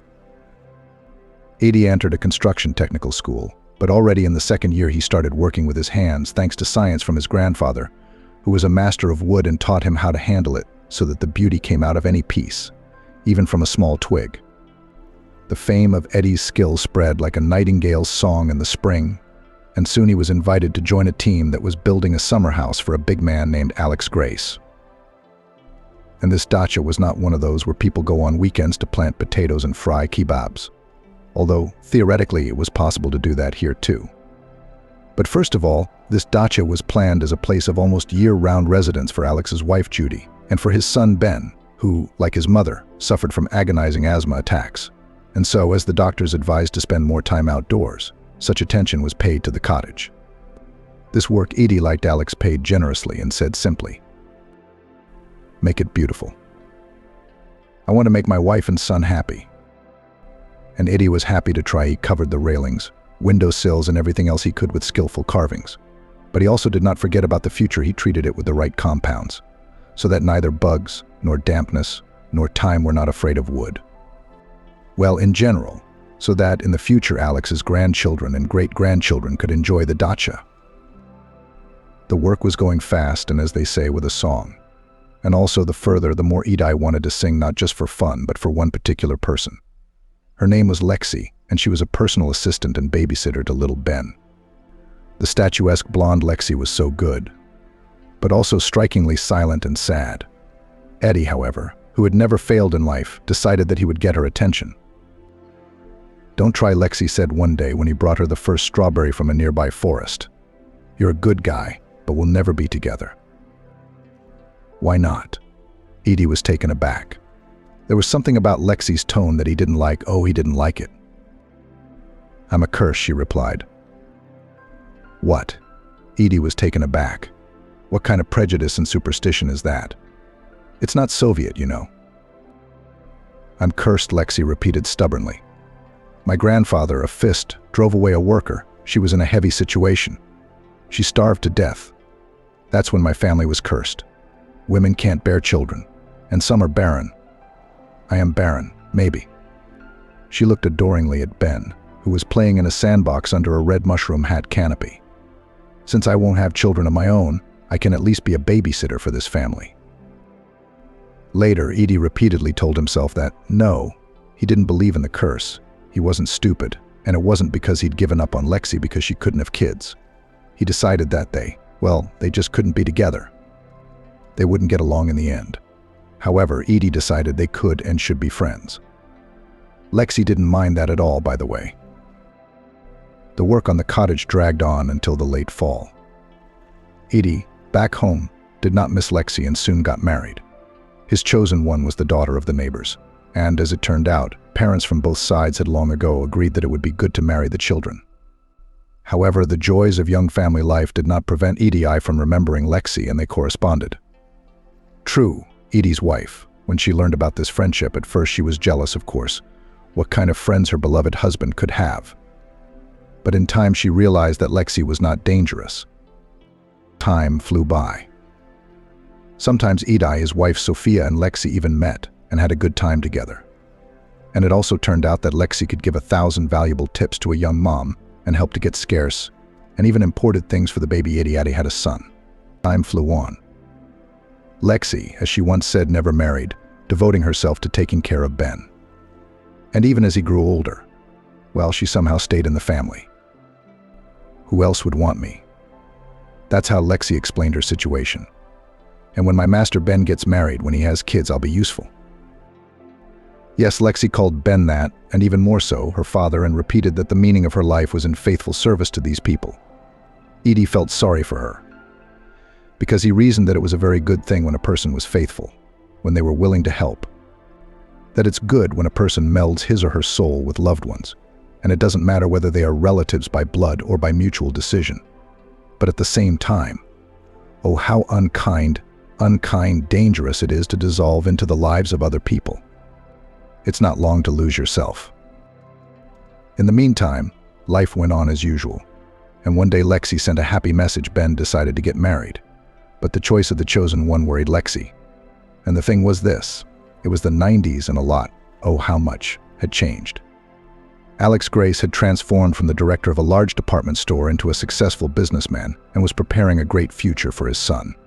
And Ben, young and rebellious, decided to fall in love with a girl from a dysfunctional family.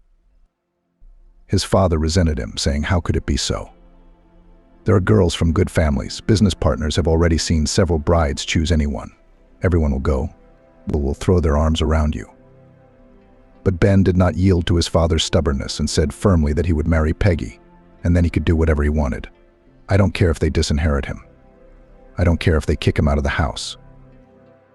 But Alex Grace was not going to go to such extreme measures. He waved his hand and accepted his daughter-in-law. And even as Lexi reported, he treated her well. But then, first it became clear that Ben had grown cold to his young wife over time and started looking at other women. And secondly, it turned out that Alex had an insidious, cruel plan. It was that he had found out something about Peggy's past. It turned out that she was moonlighting in a very ancient, shameless profession. And Alex, when he found out about it, at first he was horrified.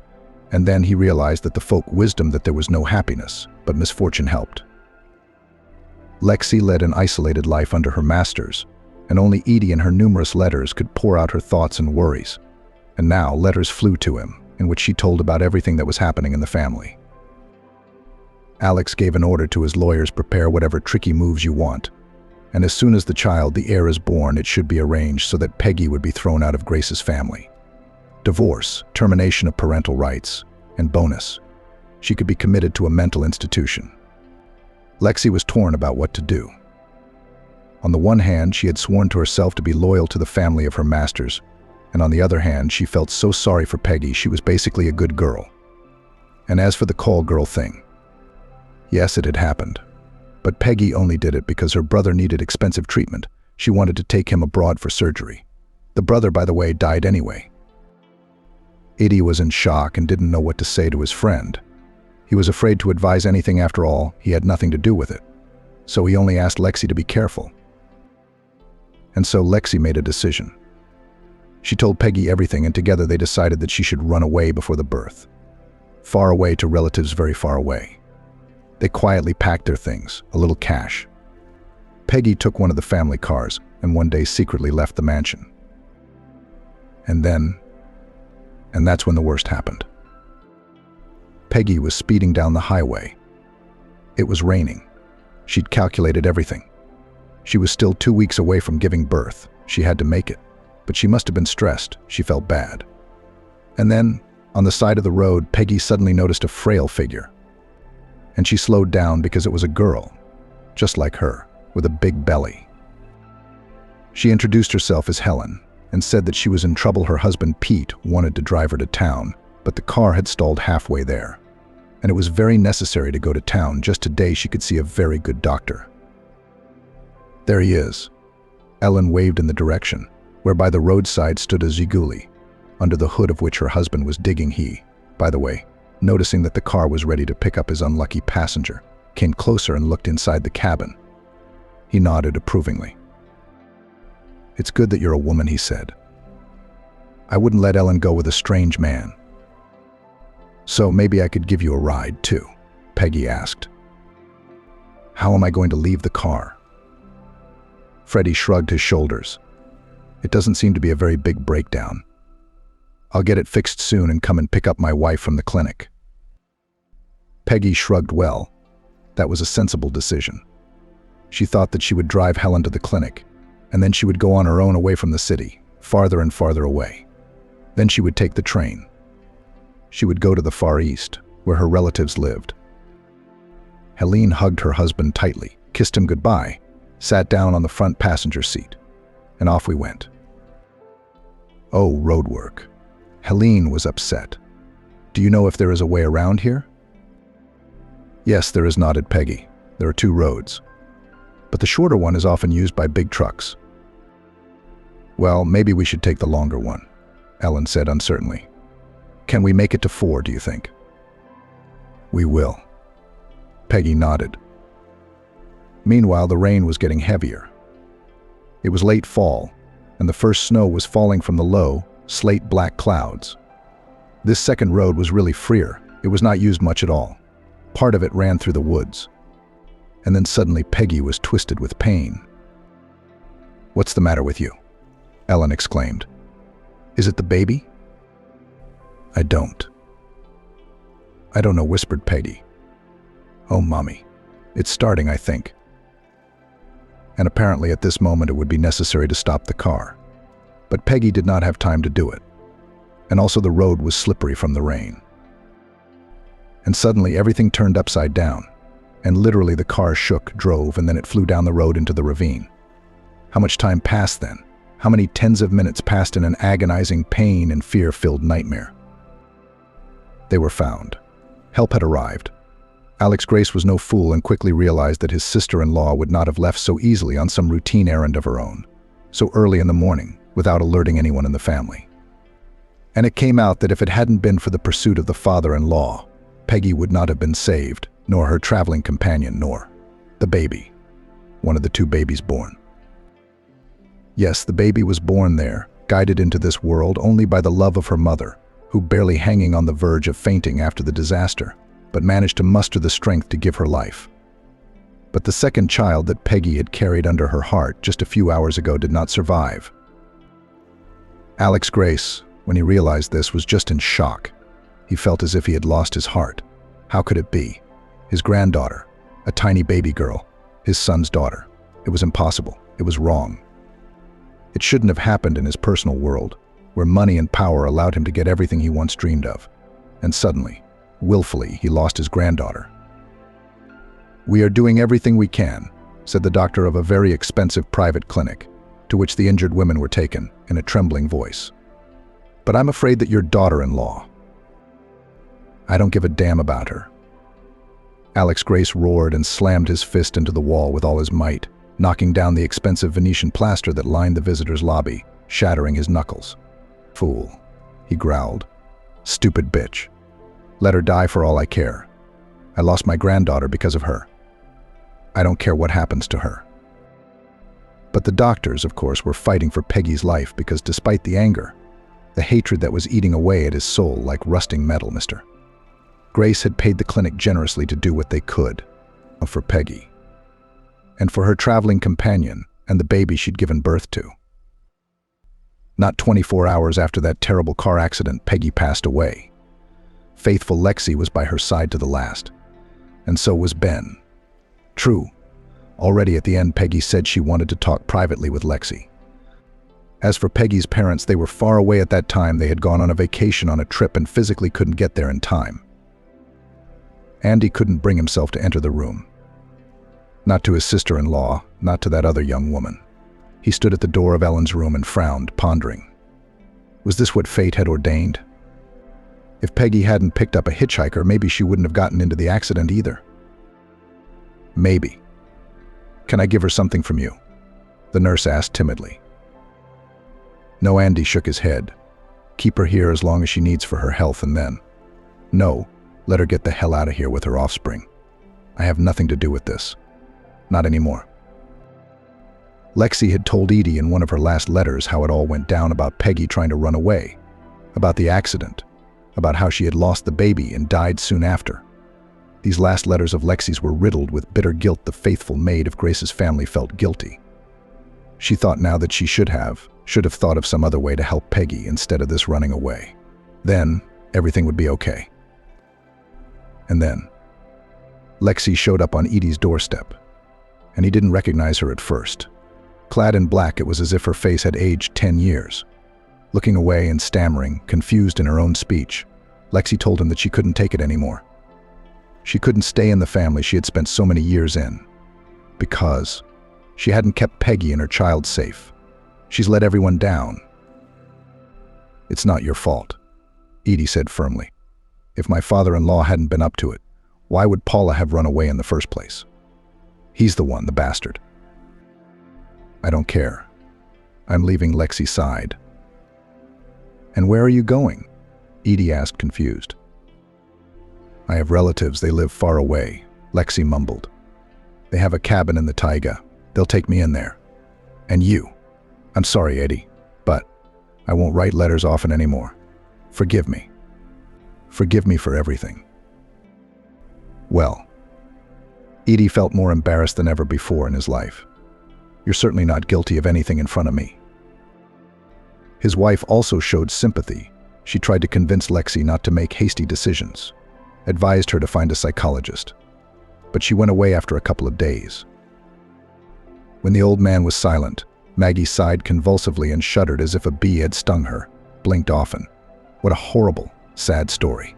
But there was something in it that was particularly important to her personally. That fellow traveler. Her name was Helene, she whispered. "No, I was wrong, wasn't I?" But Lexi told her. She had blonde hair. And also, it happened in September? The baby was born in the fall month. The old woman struggled to say the exact date. "But it's my birthday." Maggie gasped and put her palm over her mouth. "But Mama, she never told me about it. I only knew I was born prematurely. So that's why she doesn't like to remember that time so much." Edie reached out and closed his fingers around her wrist, almost painfully. "So this isn't the end of the story." "How? Why? What else do I need to know?" Maggie exhaled heavily.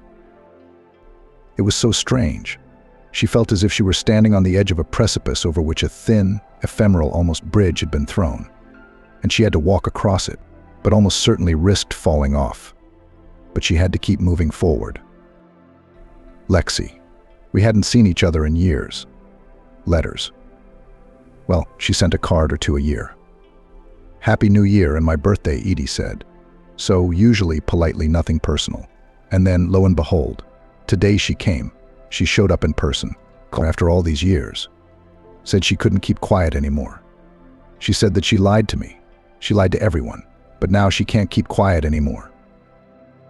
And what was the lie about? Maggie asked in a colorless voice, turning her gaze to the old woman. She was sitting with her fingers interlocked and looking straight into the girl's eyes. Lexi. Edie exclaimed, standing up abruptly from the table. Well, what are you doing, huh? That's right, I've always been your friend and still am. Only. That's it. I can't take it anymore. Go on, you tell me. And I. He waved his hand. I can't hear it a second time. Excuse me, I'll just sit on the porch, okay? And with these words, the old man ran out of the house. The antique wall clock ticked quietly. Somewhere inside Maggie was squirming with an irresistible urge to follow Edie's example and run away. Just for good.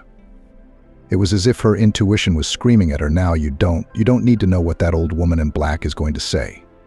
And her mind was telling her that it would be nonsense, just nonsense, because, well, look, that old woman, she's crazy, you can tell. But only.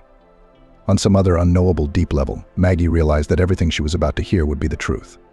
And so the old woman in black spoke. Then, holding the fading Peggy's hand, Lexi was unwittingly privy to her secret. It turned out that before help arrived, Peggy had made a decision. Not an easy one, but she thought the right one for her. The thing was that even before the accident, while driving and chatting as if about nothing with a fellow traveler, Peggy was suddenly pierced by a pang of white envy. She thought that this young woman will surely become a wonderful mother. And her husband seemed to be a good man. Ellen's baby was stillborn. Peggy's baby was barely audible, but the girl was alive. And then, in a few moments, when the sound of cars in the distance, it was help on its way, Peggy made up her mind. Take my daughter, she whispered, holding out her baby girl to Ellen. Ellen's eyes widened. She had not yet recovered from the shock. Her mind had not yet fully internalized the terrible truth about the loss of her baby. But she listened and heard. Peggy, gasping for breath, only by force of will to keep consciousness, said that her father-in-law, a terrible, cruel man. That the child she gave birth to would not be loved, that it would be brought up by nannies, and then Ben would probably remarry, and perhaps that woman would become a cruel stepmother to the child, not a mother. You're good, whispered Peggy, coughing harshly. Please take her. Let her be your daughter. No one will notice. The switch. Raise her as your own. She is your own, already. The heart-wrenching pain of losing her child was mixed in Ellen's mind with sympathy for this casual acquaintance. But decisive was the moment when the girl slipped into her arms from the weakening arms of her true mother. Very weak, so small. She opened her eyes so transparent, like shards of winter sky, and weakly squeaked. And then Helene cried and nodded. What's her name? She asked. What should I call her? Peggy breathed out and fainted. The next thing they knew, help was rushing around the machine, people talking about how to open the doors safely and get the victims out. But Peggy didn't want to, couldn't go to the other side without revealing this truth to the one person she trusted most in the world, Lexi. She said there had to be someone to know, just in case this knowledge might come in handy for Maggie one day. But she made Lexi swear not to tell anyone unless it was absolutely necessary. And Lexi, oh, how hard it was for her. Bound by that vow and at the same time driven by obligations to the family she had served all her life, she just didn't know what to think, what to do. And so she decided to go away altogether. It seemed to her that it would bring peace to her heart. It would save her from agonizing thoughts about whether she was right to keep this secret. And the years flew by. Lexi kept her word. And then, she herself explained it this way, bad dreams began to visit her lately. And it seemed that the time was coming when the truth would be revealed. Lexi had little to no contact with Grace's family, so barely knew about what was going on with them. But now, just 3 months ago, news came that confirmed her strange dreams and premonitions. It was time to act. Alex Grace had long since passed away. His son, Ben, had been married twice more, and each union ended in a high-profile scandal infidelity on the part of the wives. And Ben also had health problems. Not quite bad, but doctors recommended caution. And the family lawyer directly said that with such a heart it is better to make a will in advance. But to whom? There were no heirs. And then Ben decided that for the simplicity of the matter, he would transfer his property, the lion's share of it, including controlling stakes in several companies, to one person. His name was Taylor, and he had been his faithful assistant for over 5 years. Ben planned to spend the rest on charity. That's it, girl Lexi finished her story with a sigh. Maggie sat there, not feeling herself and barely aware of herself in space and reality at all. There were too many thoughts, and at the same time it seemed that in the head, in the heart, a strange emptiness settled. Maggie, are you all right? Edie, who had already returned to the house at the end of the story, called her gently. I told her to take her time, but she was in a hurry. Probably because she had been looking for you and Ellen's daughter for a long time. She was afraid she wouldn't find you, so she got nervous and hurried.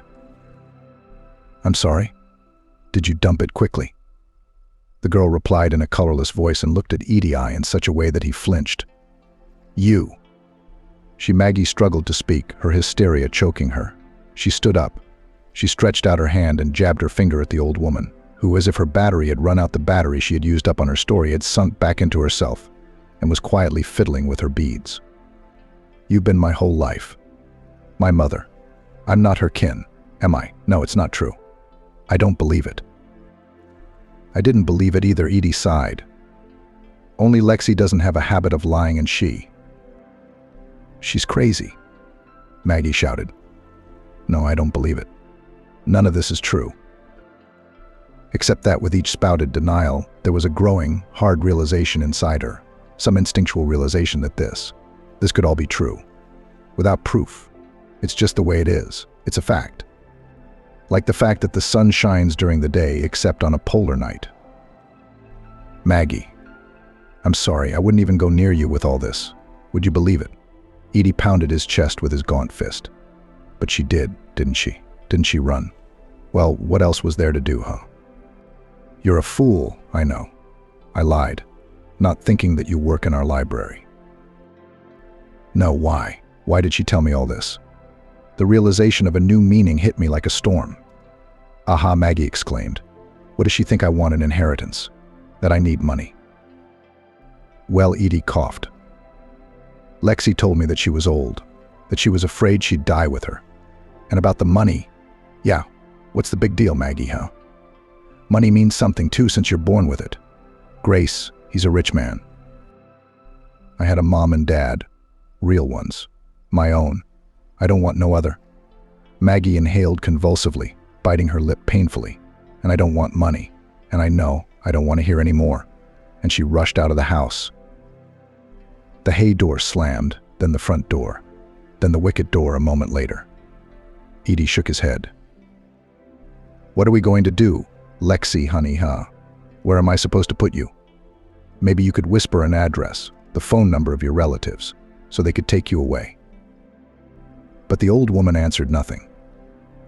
Smiling, she was looking through the beads and thinking about her own. ... A persistent knock on the door woke Maggie. The girl craned her neck and grimaced as she lay down on the sofa for a minute and fell asleep until morning. Or rather, until the day the clock showed a quarter to an hour. I had never slept so long. My nose was deaf, I'd been crying, and my eyes were swollen. Maggie, are you home? Vivian's insistent voice could be heard outside the window now, and Maggie, pulling open the tulle curtains, hurried to open it. Why haven't you gone to work? Vivian broke off, perceiving by the look on her young friend's face that she was not well. What's wrong? Asked the logical question. Maggie shrugged and sniffed noisily, urgently needed to go to the bathroom. I'll be right there. Yeah, Vivian snorted.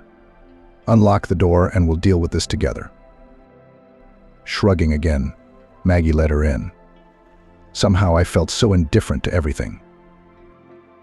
Who insulted her? Was Kolka joking again? Oh, he'll fly into the burdocks, I'll give him a kicking. Vivian grumbled, following Maggie's footsteps. Come on, tell me what happened. Or is it personal? Personal. Maggie gurgled from under the cold running water. I'm fine, really. It's just tired. Vivian was about to say that she knew her too well to believe her, but there was another knock at the door. Maggie, help me. Trouble. Edie's voice was ringing with alarm. Okay, Vivian squinted and went to open the door. What kind of day is this? What other surprises would it hold? Lexi's missing. Edie hooted like a frightened owl. Kidnapped. Okay, Vivian said. Who is Lexi, and since when do people get kidnapped in New York? Or did you get a new goat and call her that? Well, I don't envy the one who's been trespassing on your livestock. Maggie was very angry, hurt, shocked at what she'd been told. But first of all, it wasn't Edie's fault he hadn't started it. And secondly, the negativity receded when she realized that the defenseless, and not quite in herself old woman, was in trouble. Even if it is not clear yet in what kind of trouble. Who kidnapped her? What happened? Maggie wiped her face with a towel, sat Edie on a stool, and handed the old man a cup of water. I don't know. He came. In a black car, he said. Oh, I can't, my heart. Vivian, please give me the first aid kit. In the closet, top shelf on the left, Maggie asked. Who is Lexi, and what's going on here? She asked, handing over what she needed. Edie, having drunk the healing drops, finally got his breath back and started talking. He hadn't managed to ask Lexi about her family that evening and decided to postpone it for the morning. In the morning, as was his custom, he thought he would have breakfast outdoors. He took Lexi out too, sat her at the table, poured tea. I went to get some eggs, and as soon as I came out with the frying pan, I saw this guy in black putting her in a black car. She was waving her hands, squeaking something, and he grabbed her and shoved her inside. Well, I went to him. I dropped the rag and oven mitt. I swung the frying pan at him, saying, "Don't touch the old woman." And he said, "Stay out of it. Old man, it's none of your business. I'll take care of her," like Taylor said, and that was it. Eddie looked down at his trembling hands. The frying pan burns on the fingers of his right hand. And then there's Tommy. What's the neighbor's dog got to do with it? Vanessa rounded her eyes. And I repeat, who is Lexi? Tommy ate the eggs, Edie explained grimly. Maggie, having quickly found the ointment for burns in the medicine cabinet, was already putting a bandage on the old man's arm. I wish Lexi had had a chance to try my scrambled eggs. Delicious. With red onions and paprika. By the way, I didn't eat breakfast today. I didn't even drink coffee, Vivian said thoughtfully, more to herself. I thought I'd go on a diet. I've deprived myself of the gastronomic joy of life for nothing. With this kind of business, with you guys, you're going to miss lunch. Lexi, this is Edie's old friend. A good friend, Maggie said. She showed up in the village yesterday and then she found me. Vivian, don't just stand there, okay? There, make yourself some tea. I've got some stuffed cabbage left over from last night's lunch. You take it and eat it. Grandpa Edie, you calm down. No. Okay. Let's think together. Maybe Lexi's relatives have come for her? Edie hummed, chewed his lips, stared at the ceiling for a moment, as if the answers could be spelled out there. No, she'd told them she'd gone to a sanitarium. She could lie when she had to. But, oh, I remember. Edie exclaimed so loudly that Vivian, who had actually gone for the stuffed cabbage, almost dropped the dish. Taylor. That's Ben's heir. But how did he? Why would he do that? I guess no one will ever explain to me what's going on here, Vivian complained sadly. Maggie sighed. If she'd hoped to get away from everything tonight, to take a break, she'd been wrong. Let's get to the table, she invited Edie. You haven't had breakfast either. Let's talk over breakfast, shall we? And I'll tell it like it is, she smiled sadly at Vivian. Vivian listened to the whole story with great attention, but that did not prevent her from cleaning her plate as diligently as before and taking a refill. Oh, Maggie. The older friend was almost crying herself. To know such a thing. How could it be? Is everyone sure? Unless Lexi is suffering from a mental breakdown, it's for sure, Maggie nodded. But that doesn't change anything for me. I only have one mom. And there's only one father. And I don't want anything. I'm not going to go and fight for the inheritance. That's right, Vivian nodded. But still, your father. Ben, he's your own father. By blood. And I think it's unfair and cruel to stay here and not say anything. Supporting Lexi's lie, even if it was originally, like, for good. Although, Vivian slapped her palm on the table indignantly. We can't say for sure how things would have been if you'd stayed with Grace's family, can we? Maybe Grandpa would have loved his granddaughter and Ben would have been a wonderful father. So, I guess it's just a matter of dealing with it all. And help Lexi out, of course. And how do we do that? Maggie waved her hands. I can't. You can. Vivian interrupted her. Yes, you can and you should. Time off from work now. It's a family emergency. I'll talk to our superintendent right away. And by the way, I'll go with you. I'm supposed to start my vacation tomorrow. So, as much as possible, while everything is going well? What about me? Grandpa Edie asked resentfully. Lexi is my friend. No one's arguing that. Vivian nodded. But I think that 3 of us going to the city for her is too much. And then, no offense, but your age. And goats. You refuse to go to the hospital because you have no one to leave the animals on. So I'm going to go with Maggie and me. Just tell us everything you know again, okay? The addresses, where to find Taylor. I think we can find them on the internet. Vivian said with an important smile, pulling out a brand new smartphone in a glamorous pink case and opening a browser. Maggie felt like a little girl who had been swept up by a whirlwind, lifted into the sky, and was being dragged and carried somewhere. Events were moving so fast. 1, to write a statement to the head of the library. 2, to collect a minimum of things in a travel bag. 3, once again, the 3 of us discussed a plan of action. 4, turn off all appliances in the house, lock the door and windows. 5, she and Vivian are already on the bus to the city. Maggie fussed and almost ran, but Vivian grabbed her arm just in time. What are you doing? Panic attack, she asked her friend seriously. Come on, breathe. Inhale and exhale calmly, inhale and exhale. No, Maggie squeaked, lowering her head. She had felt it from the very beginning, since they had come to town, the curious, sympathetic, and even unpleasant looks of the people around her. But in the village, she had gotten so used to the general bad attitude that somehow she didn't pay attention. But now, when they were standing in front of a shining tower of glass and concrete, a business center, many floors of which were occupied by the office of the corporation owned by Mr. Gray's, she suddenly realized furiously, piercingly, she has such a thing with her face. A panicked urge to cancel the whole thing. Or at least postpone. I should have worn makeup, Maggie sniffed. It would have been less noticeable. You're allergic to makeup, remember? Vivian said sternly. Oh, well, what kind of a fool are you? Nobody's looking at you. That's not true. Everyone does. Because people have eyes. So they look around. And if someone thinks something bad, well, then he's crazy.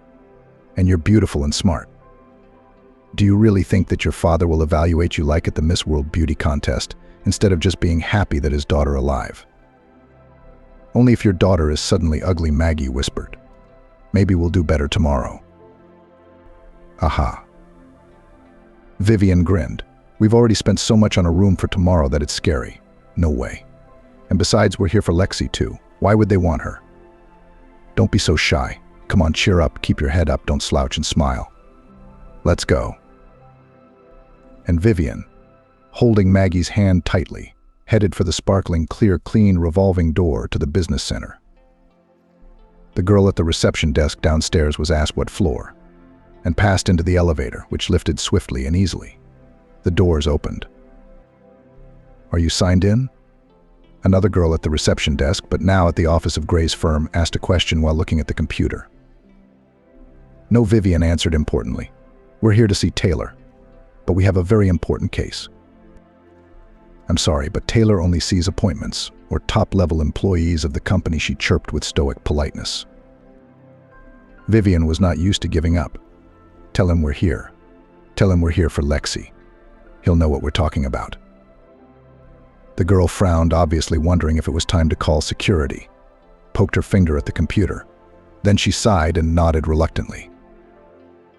"No, look at this," Vivian hissed to a subdued, embarrassed Maggie. "They didn't offer a seat, no tea or coffee.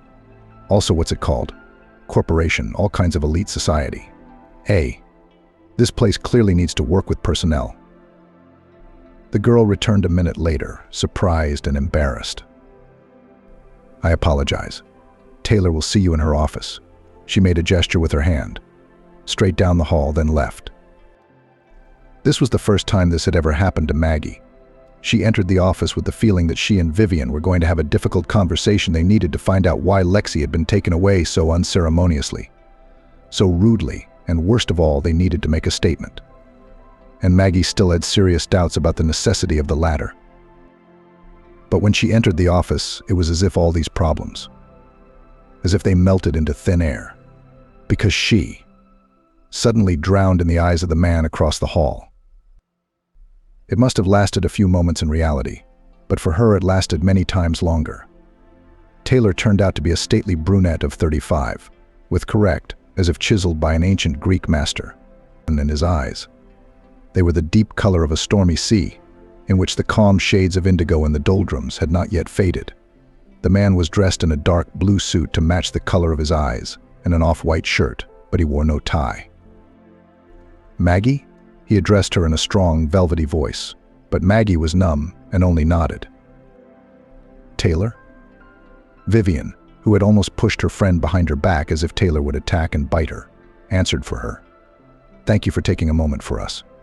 Do you have any idea why we're here?" "Partly," perhaps he answered evasively, and his gaze shifted from Maggie to Vivian for the first time. Clinging, piercing, sensitive, but without a shadow of aggression. "I'm sorry we're getting to know each other under these circumstances." "When you kidnapped a man," Maggie blurted out, even though she didn't mean to be rude. Edie's grandpa's heart nearly gave out. Lexi is the closest thing to him since his dead wife. I apologize," he frowned, but had the tiniest bit of a snide smile playing on his lips. "Edie, is this the old man we found Lexi with?"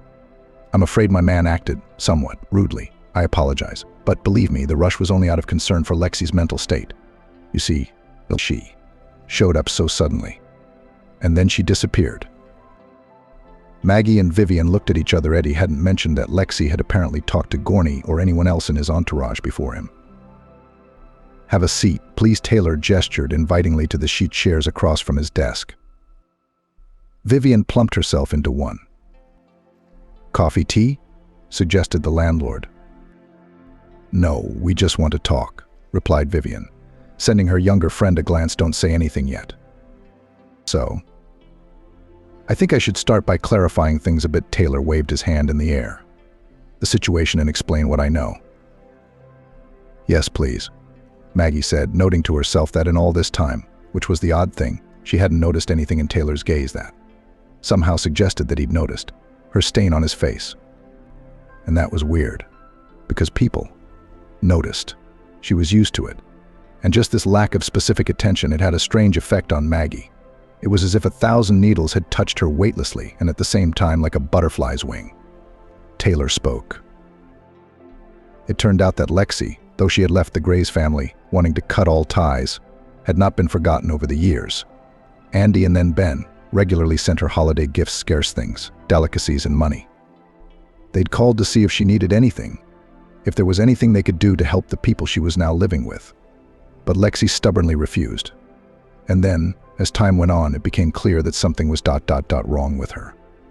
Her distant family confirmed her suspicions. Lexi was slowly starting to go out of her mind. Just like that. But what could Ben do about it? She was one of the quiet crazies, spent almost all her time quietly in the house or in the yard. And that's why no one had ever put her in any clinic for treatment.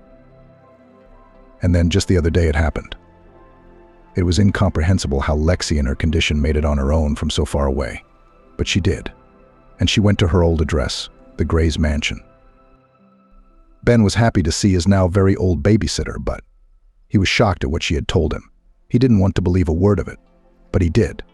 Ben Grays had enough opportunity to start looking for information at once.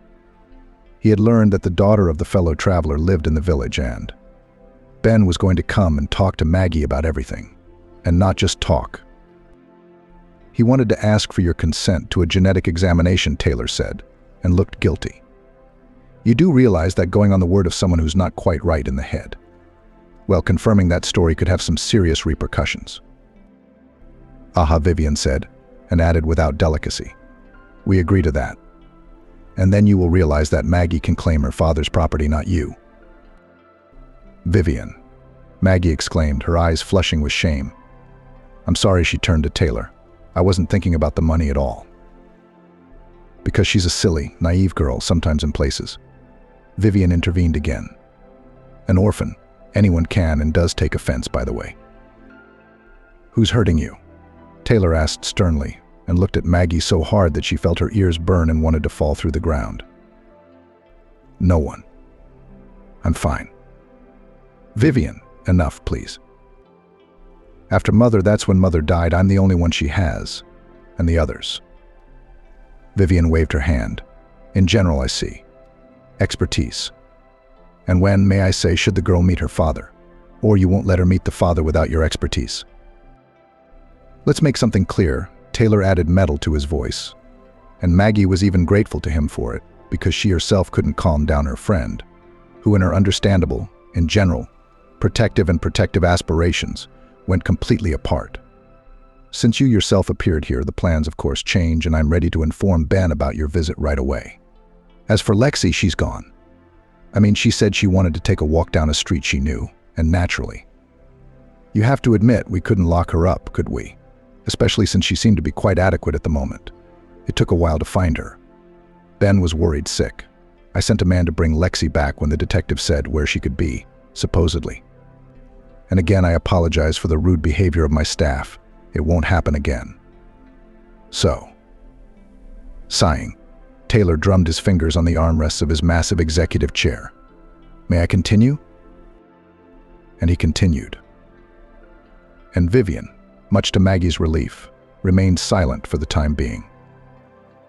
Taylor said that Lexi was now at Ben's mansion, that he had a private and very good psychiatrist for her, who would determine what her condition was at the moment, and whether Lexi should not, for her own good, be sent to a private clinic for a while. And then Taylor said that business matters, they could wait, but the fact that Maggie was here. I'd like to report you to Ben. What, right now?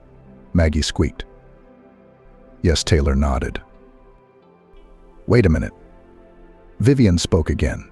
I mean, how does that work? You want my Maggie to come across to this, Ben? IES ... who, excuse me, suspicious and maybe not a daughter. And then he'll look at the test results. No, you let me talk. The woman waved her hand firmly at Maggie's attempt to stop her. I've changed my mind. There's no need to rush this meeting. We'd better do this. How fast are these tests done? Basically, you can get the results in a day, Taylor said after a moment's thought. So we'll wait a day, see you later. We found a place to stay here. And then, when everything is confirmed. If it's confirmed, I'll ask you to consider it, Taylor said, squinting his eyes. Not to be insulting, but I think you should realize that. Aha, Vivian nodded. We do. There are crooks, that's the way life is. So we wait. But then she got up to leave, and squinted her eyes as she did so, as well as Taylor. We'll be doing business with all the rights, won't we? No doubt, Taylor replied with a polite smile.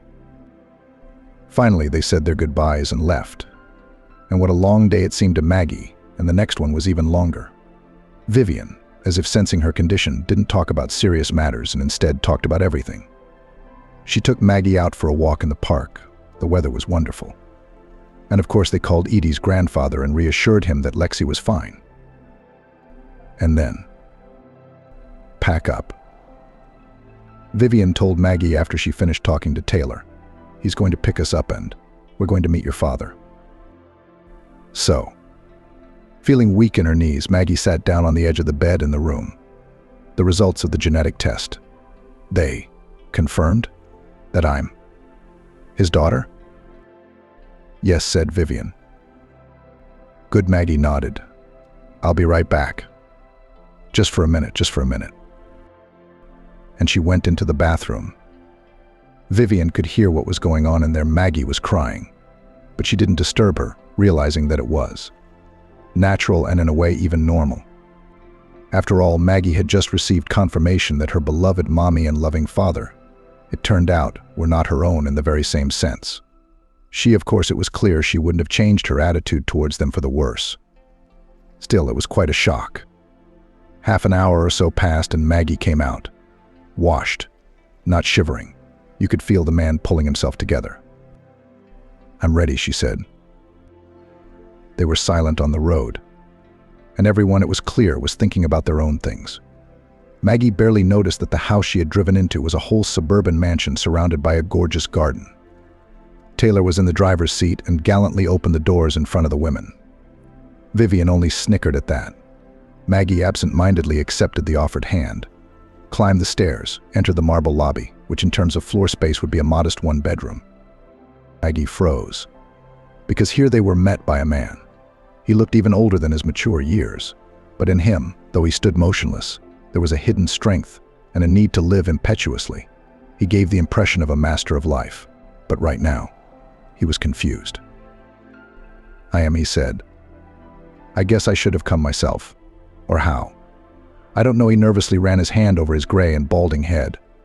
I feel like, this is a dream. But you're real, aren't you?" He stammered, as if the next word was stuck in his throat. "Yes," Maggie answered. "It's not a dream. And neither am I. I confess I don't know what to do, what to say, how to act right now." He nodded and sighed. Maggie smiled with the corners of her lips. "But I do." Vivian broke the languidly nervous atmosphere as if a glass cup had been shattered with a clinking sound. "It's customary for guests to be invited to sit down, to have tea." "That's right," Ben grinned, coming to his senses. "Of course, let's go into the parlor." In 5 minutes the maid brought a tray of tea, but the table with all sorts of snacks, from canapes to miniature cakes, was already set. And the conversation flowed. Maggie thought she was dreaming after all. Because, how could that be possible? In fact, when she realized that she could not slip out of this story and back into the usual course of her life, she was expecting some obstacles. And later Vivian told her that she was expecting bad things too. Like the fact that they would be told that Lexi had lost her mind and been put in a madhouse. Or that Taylor and Ben would refuse to believe the story and say it was a blatant lie to get the money and just kick them out the door. And I just couldn't believe it could be that simple in life. "Simple?" Ben asked and looked sadly, thoughtfully, when Maggie, in one of the next conversations, one of the next days, revealed her thoughts like that. "Isn't it just? On the contrary, it's too complicated, but... And why should it be even more complicated now? Why?" Well, Maggie shrugged her shoulders. "It's just that it's kind of hard for me to get used to having a father. Again. Oh, I didn't mean to say." "You didn't say anything like that," Ben smiled. "And know that I don't want to try to replace the father you had, move him. No, I realize that you grew up with other people. You'll never be little, but I still want you to be my daughter, do you understand?" "Yes," Maggie nodded. "And you. Don't be mad. Lexi, it's because of her." "I'm not going to lie," Ben glared at her. Angry was a mild word for it. "But I didn't touch her, of course. A woman, and an old woman at that. And besides, it's been so long. I think she's already doubting the decision she made back then." "Oh, I'm afraid it hit Lexi hard. It's a lot to carry around for years." A couple days later, by the way, Maggie moved into Ben's house. He said he couldn't let his daughter live in a hotel when she had her own house. Vivian, by the way, was invited too because Maggie said she was her best friend. "You're it," she admonished Maggie. "Don't be shy. If life gives it to you, if your father turned out to be like that, then take the best. You have the right, after all." The point was that Ben had once suggested that Maggie go shopping. Not that he criticized the way his daughter was dressed, but he said he wanted to make up for all the years he'd missed out on presents. So he gave Maggie one of his cards, with which she could buy whatever she wanted. "I don't really need anything," Maggie said. And Maggie was also very touched that her father had never once said anything about her spot on her face, as if she were perfectly all right. And she had been afraid of that he wouldn't want an ugly daughter. And naturally, these days it was necessary to talk business too. Ben said that now Maggie just had to move to town, and Vivian was on his side. What if I don't want to? It was the first time Maggie had ever been so openly indignant. Maybe I like living in my mother's old house. It's cozy. Maybe I like working in the library. Maybe I want to stay in the village. I wouldn't force you, or even persuade you very much, Ben smiled, taking her hand gently. All I'm saying is that now, your life could change a lot, and I ask you to think carefully about these new possibilities. Another bad assumption did not come true. Taylor, as it turned out, was not at all furious that he was not the only one who would get the firm. However, Maggie was particularly adamant on this point and said at once no, she had no education, so there was no question of transferring the company to her. Ben replied that he hadn't even considered that option, because she really had no education or experience. Because Taylor has been with him for more than 1 year, and he intends to secure a brilliant future for him. But Ben has announced his decision. He intends to gradually bring his daughter up to speed, and also, naturally, it will get a controlling stake in due course. And Taylor, who will own a solid chunk of it too, will always be there to help. I don't want to think about losing you, Daddy, Maggie exclaimed at one point. I mean, we've just found each other. That's how she called him father for the first time, and it happened when they were alone together. Ben nodded and smiled, tears welling up in his eyes. I don't want to think about it either, daughter. You're right. Let's not talk about it. I'm not quite an old man yet. And Maggie refused to leave the village so abruptly. She said she needed time to think about everything, to think about what to do with Mama's house, to quit her job in peace. Ben reluctantly agreed, and Maggie and Vivian came back. Maggie was slowly going through her things, deciding what to take with her from the house. There was no need to sell it, and she decided she would just leave it closed. She wrote a letter of resignation of her own volition. And with no one, Maggie shared the story that had befallen her. So she was quite shocked when Nick approached her one day. It was late evening. The girl was returning from the meadow. She went to look at the sunset over the river. "Hello," Nick said and walked beside her, staggering. He was obviously not sober. "So you went to town," he added. Maggie shrugged. "They say you've got a real father. A rich one." "Says who?" Maggie stopped abruptly. She'd told Vivian not to say a word to anyone. Well, Nick stretched out and said, "I've heard that story from the women. I understand," he added with a nasty grin. "Your mother couldn't help herself then, in her time. She was weak, it turned out then. She decided to have an affair with a rich man. Well, it's clear, such women." "Don't you dare." Maggie was choking with indignation. "You don't know what you're saying. Shut up." "Come on," Nick said. "What are you getting so upset about? There's no offense to the truth. And you, why aren't you in town with your dad?" Let me guess, he suddenly moved closer to her. "Money can't buy everything, can it? You can't compete with those city girls, can you? You've been teased by the rich for what you look like, haven't you?" "Well, don't be sad." Nick's hands insidiously dug into her thighs. "You're ugly in the face, of course. But if you look at your face in the dark, you don't have to look at it. It's the other thing about a woman that counts." A scream was already rising in Maggie's throat, but then an unknown force tore Nick away from her, tore and threw him aside so that he fell right into the nettles. He screamed, of course, floundered, there was swearing. "Are you all right?" Taylor's voice came out. He was standing nearby, looming over Maggie like a protective rock, a guarding beast. "I'm here," Taylor said. "I thought I'd come see you. Vivian said you liked to go to the river, so I didn't interrupt the atmosphere." He nodded at a distant car that Maggie hadn't noticed at first. "I thought I'd come up to you, just stand next to you." And then Taylor almost growled at the end. I saw him like that. And he clenched his fists and stepped toward Nick, with the clear intention of continuing the educational process. Maggie, aghast, rushed over and stood between us. "No, don't. I don't want you to do this." "Okay," Taylor exhaled and sent Nick a hard look. Get out. And don't you dare go near her. Do you understand? Nick, wailing about how it didn't hurt, and how someone in this city was crazy, hurried away. And Maggie, when the first shock had worn off, laughed unexpectedly for herself.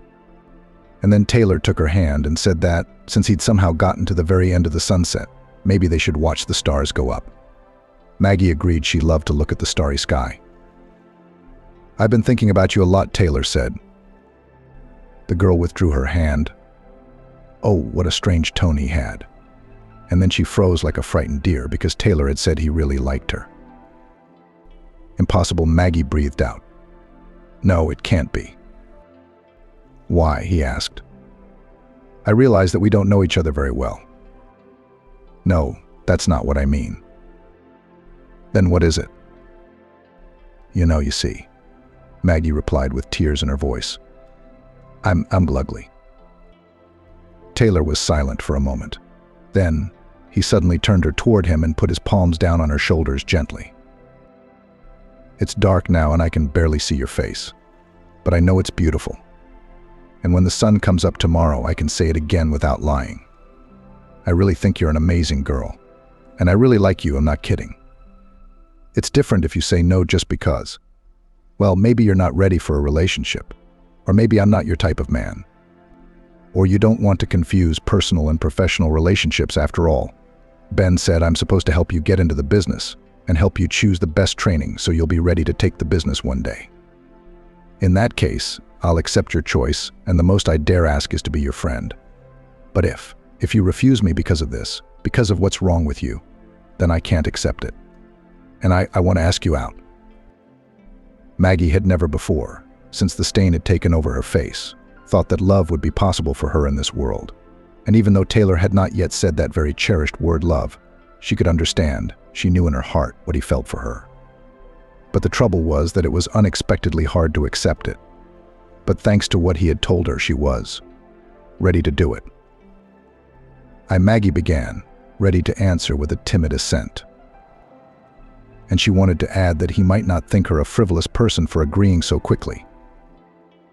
But at that moment, a shriek pierced the silence over the river and meadow, and then a loud splash, and then the sound of frightened children's voices.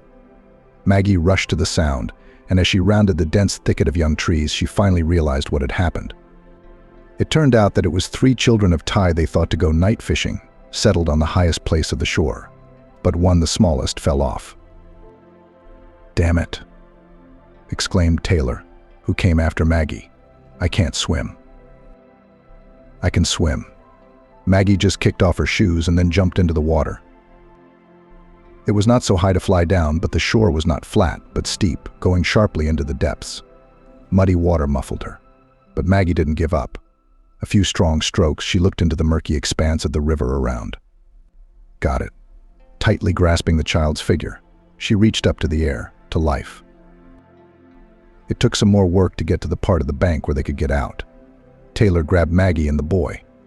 Another of Taya's sons fussed nearby, and the daughter ran after her mother. Taya was shocked when the little girl came running and blurted out that Greg had drowned. However, while the mother, who was almost mad with horror, ran with her husband to the river, her daughter added that Maggie had jumped after Greg and would probably save him. And then Taya saw it all with her own eyes. "Thank you." "Oh, thank you, honey. You saved my favorite son." Taya oohed and ahed, clutching Greg, who was roaring with fright and sniffling. Maggie stood nearby, wrapped in the jacket Taylor had thrown over her shoulders. She was silent. What was there to say? And Taya? Oh, in those moments, looking at Greg's savior, she suddenly realized with heart-stopping clarity how cruel and unfair she had been. And she felt so ashamed. So sick. "I'm sorry," Taya whispered. "Maggie, I swear on my children, never again. I'm sorry." "Oh, you're so kind. I've done you so much harm. I've poisoned you as much as the others." "Oh, Maggie. I'm sorry. Ty's husband coughed awkwardly and joined his wife in apologizing. Maggie listened to the man. She was so tired. Frozen. Tired, really. Maggie left the village the next morning with Taylor. But before she did, she had a word with Vivian. and how unpleasantly surprised she was when Vivian confessed that, yes, she had shared a little of the news with a couple of acquaintances. "I'm sorry," she said, "but I'm not used to being a recluse like you." She asked me what we were doing when we went to town. Well, I told her a little. And what? I didn't really do anything wrong, did I? Maggie seemed to agree with her in part. And yet, she was very unhappy that the one she had considered her best friend for years had so openly shared the details of her private life with strangers. And time flew. Life in the city turned out to be unexpectedly interesting. But at first Maggie stayed at home. Ben and Taylor persuaded her to go out to the theater, park, restaurant, shopping. And little by little, though not immediately, but Maggie began to thaw. And it turned out that yes, there are of course people who look at her appearance. There are also those who can comment behind her back. But in principle, it is quite realistic to get away from it. And what was also pleasant, but in Ben's company, where he brought his daughter several times to get acquainted with everything to begin with, no one has not shown that her appearance is unpleasant. And Maggie understood here people, apparently, are afraid to offend the boss. But she was partly indifferent on their own, or forced, the main thing that did not offend. About 3 months later, it became known that Lexi had recovered. The stay in a good private clinic had done her good. She became more sociable, less withdrawn, and she wanted to go home to the relatives she had been staying with all these years. Ben had arranged it for her. But before Lexi stopped by Edie's house, they had a lot to talk about. Maggie, by the way, remembering how kind the old man had always been to her, one day when it was already fall, had approached Ben with a request could she help Edie a little. His house had a leaky roof, and also the refrigerator was quite old. Ben did everything, and even more, he arranged for Edie to repair the building where he kept the animals, and also brought new appliances for the kitchen. Maggie did not forget about Vivian, with whom she finally made peace. She gave her best friend a bead of black pearls, which she had dreamed of since her youth, as well as a trip to an expensive sanatorium to treat her back. And then, one day, Maggie suddenly realized that she somehow began to not that forget, but let go of all the bad things that she happened to endure in the village from evil people. The girl gradually changed. At some point, she awoke a purely feminine curiosity about clothes, and she carefully, still a little shy, began to buy herself dresses, shoes, and everything else that could be imagined in the closet. Soon she chose a university to get an education on her father's advice. Maggie talked a lot with Taylor. They became closer and closer. And one day he proposed to her. And now Maggie, already without any doubts, was able to accept the fact that in life, just like in a good movie or novel, everything can be just fine, without obstacles and difficulties. She replied in agreement. "Only I have to do something before the wedding," she told Taylor. And he accepted her choice. The thing was that Maggie decided to try to get rid of the stain after all. Ben had chosen a clinic with the best specialists and reputation for her. Taylor accepted the choice of his beloved, but on the day on which the most complicated procedure was scheduled, worried. He waited for Maggie in the hall, comfortable, cozy, where in principle could wait for patients, their relatives and friends. Suddenly the doors opened, and Maggie entered with a quick step and threw herself on Taylor's neck. "What happened?" he asked. But the doctor said, "Did everything go through?" "No," Maggie said with a smile.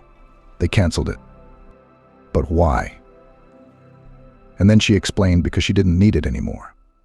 Maggie suddenly realized that her spot on her face wasn't ugly at all, as others had convinced her. Yes, she wished it wasn't there at all. But it was impossible. And she didn't want to put herself at risk just to make it a little less noticeable. Maggie was finally able to just accept herself and move on with it, live with it. And Ben and Taylor, the two people closest to her, had been completely supportive of her in that.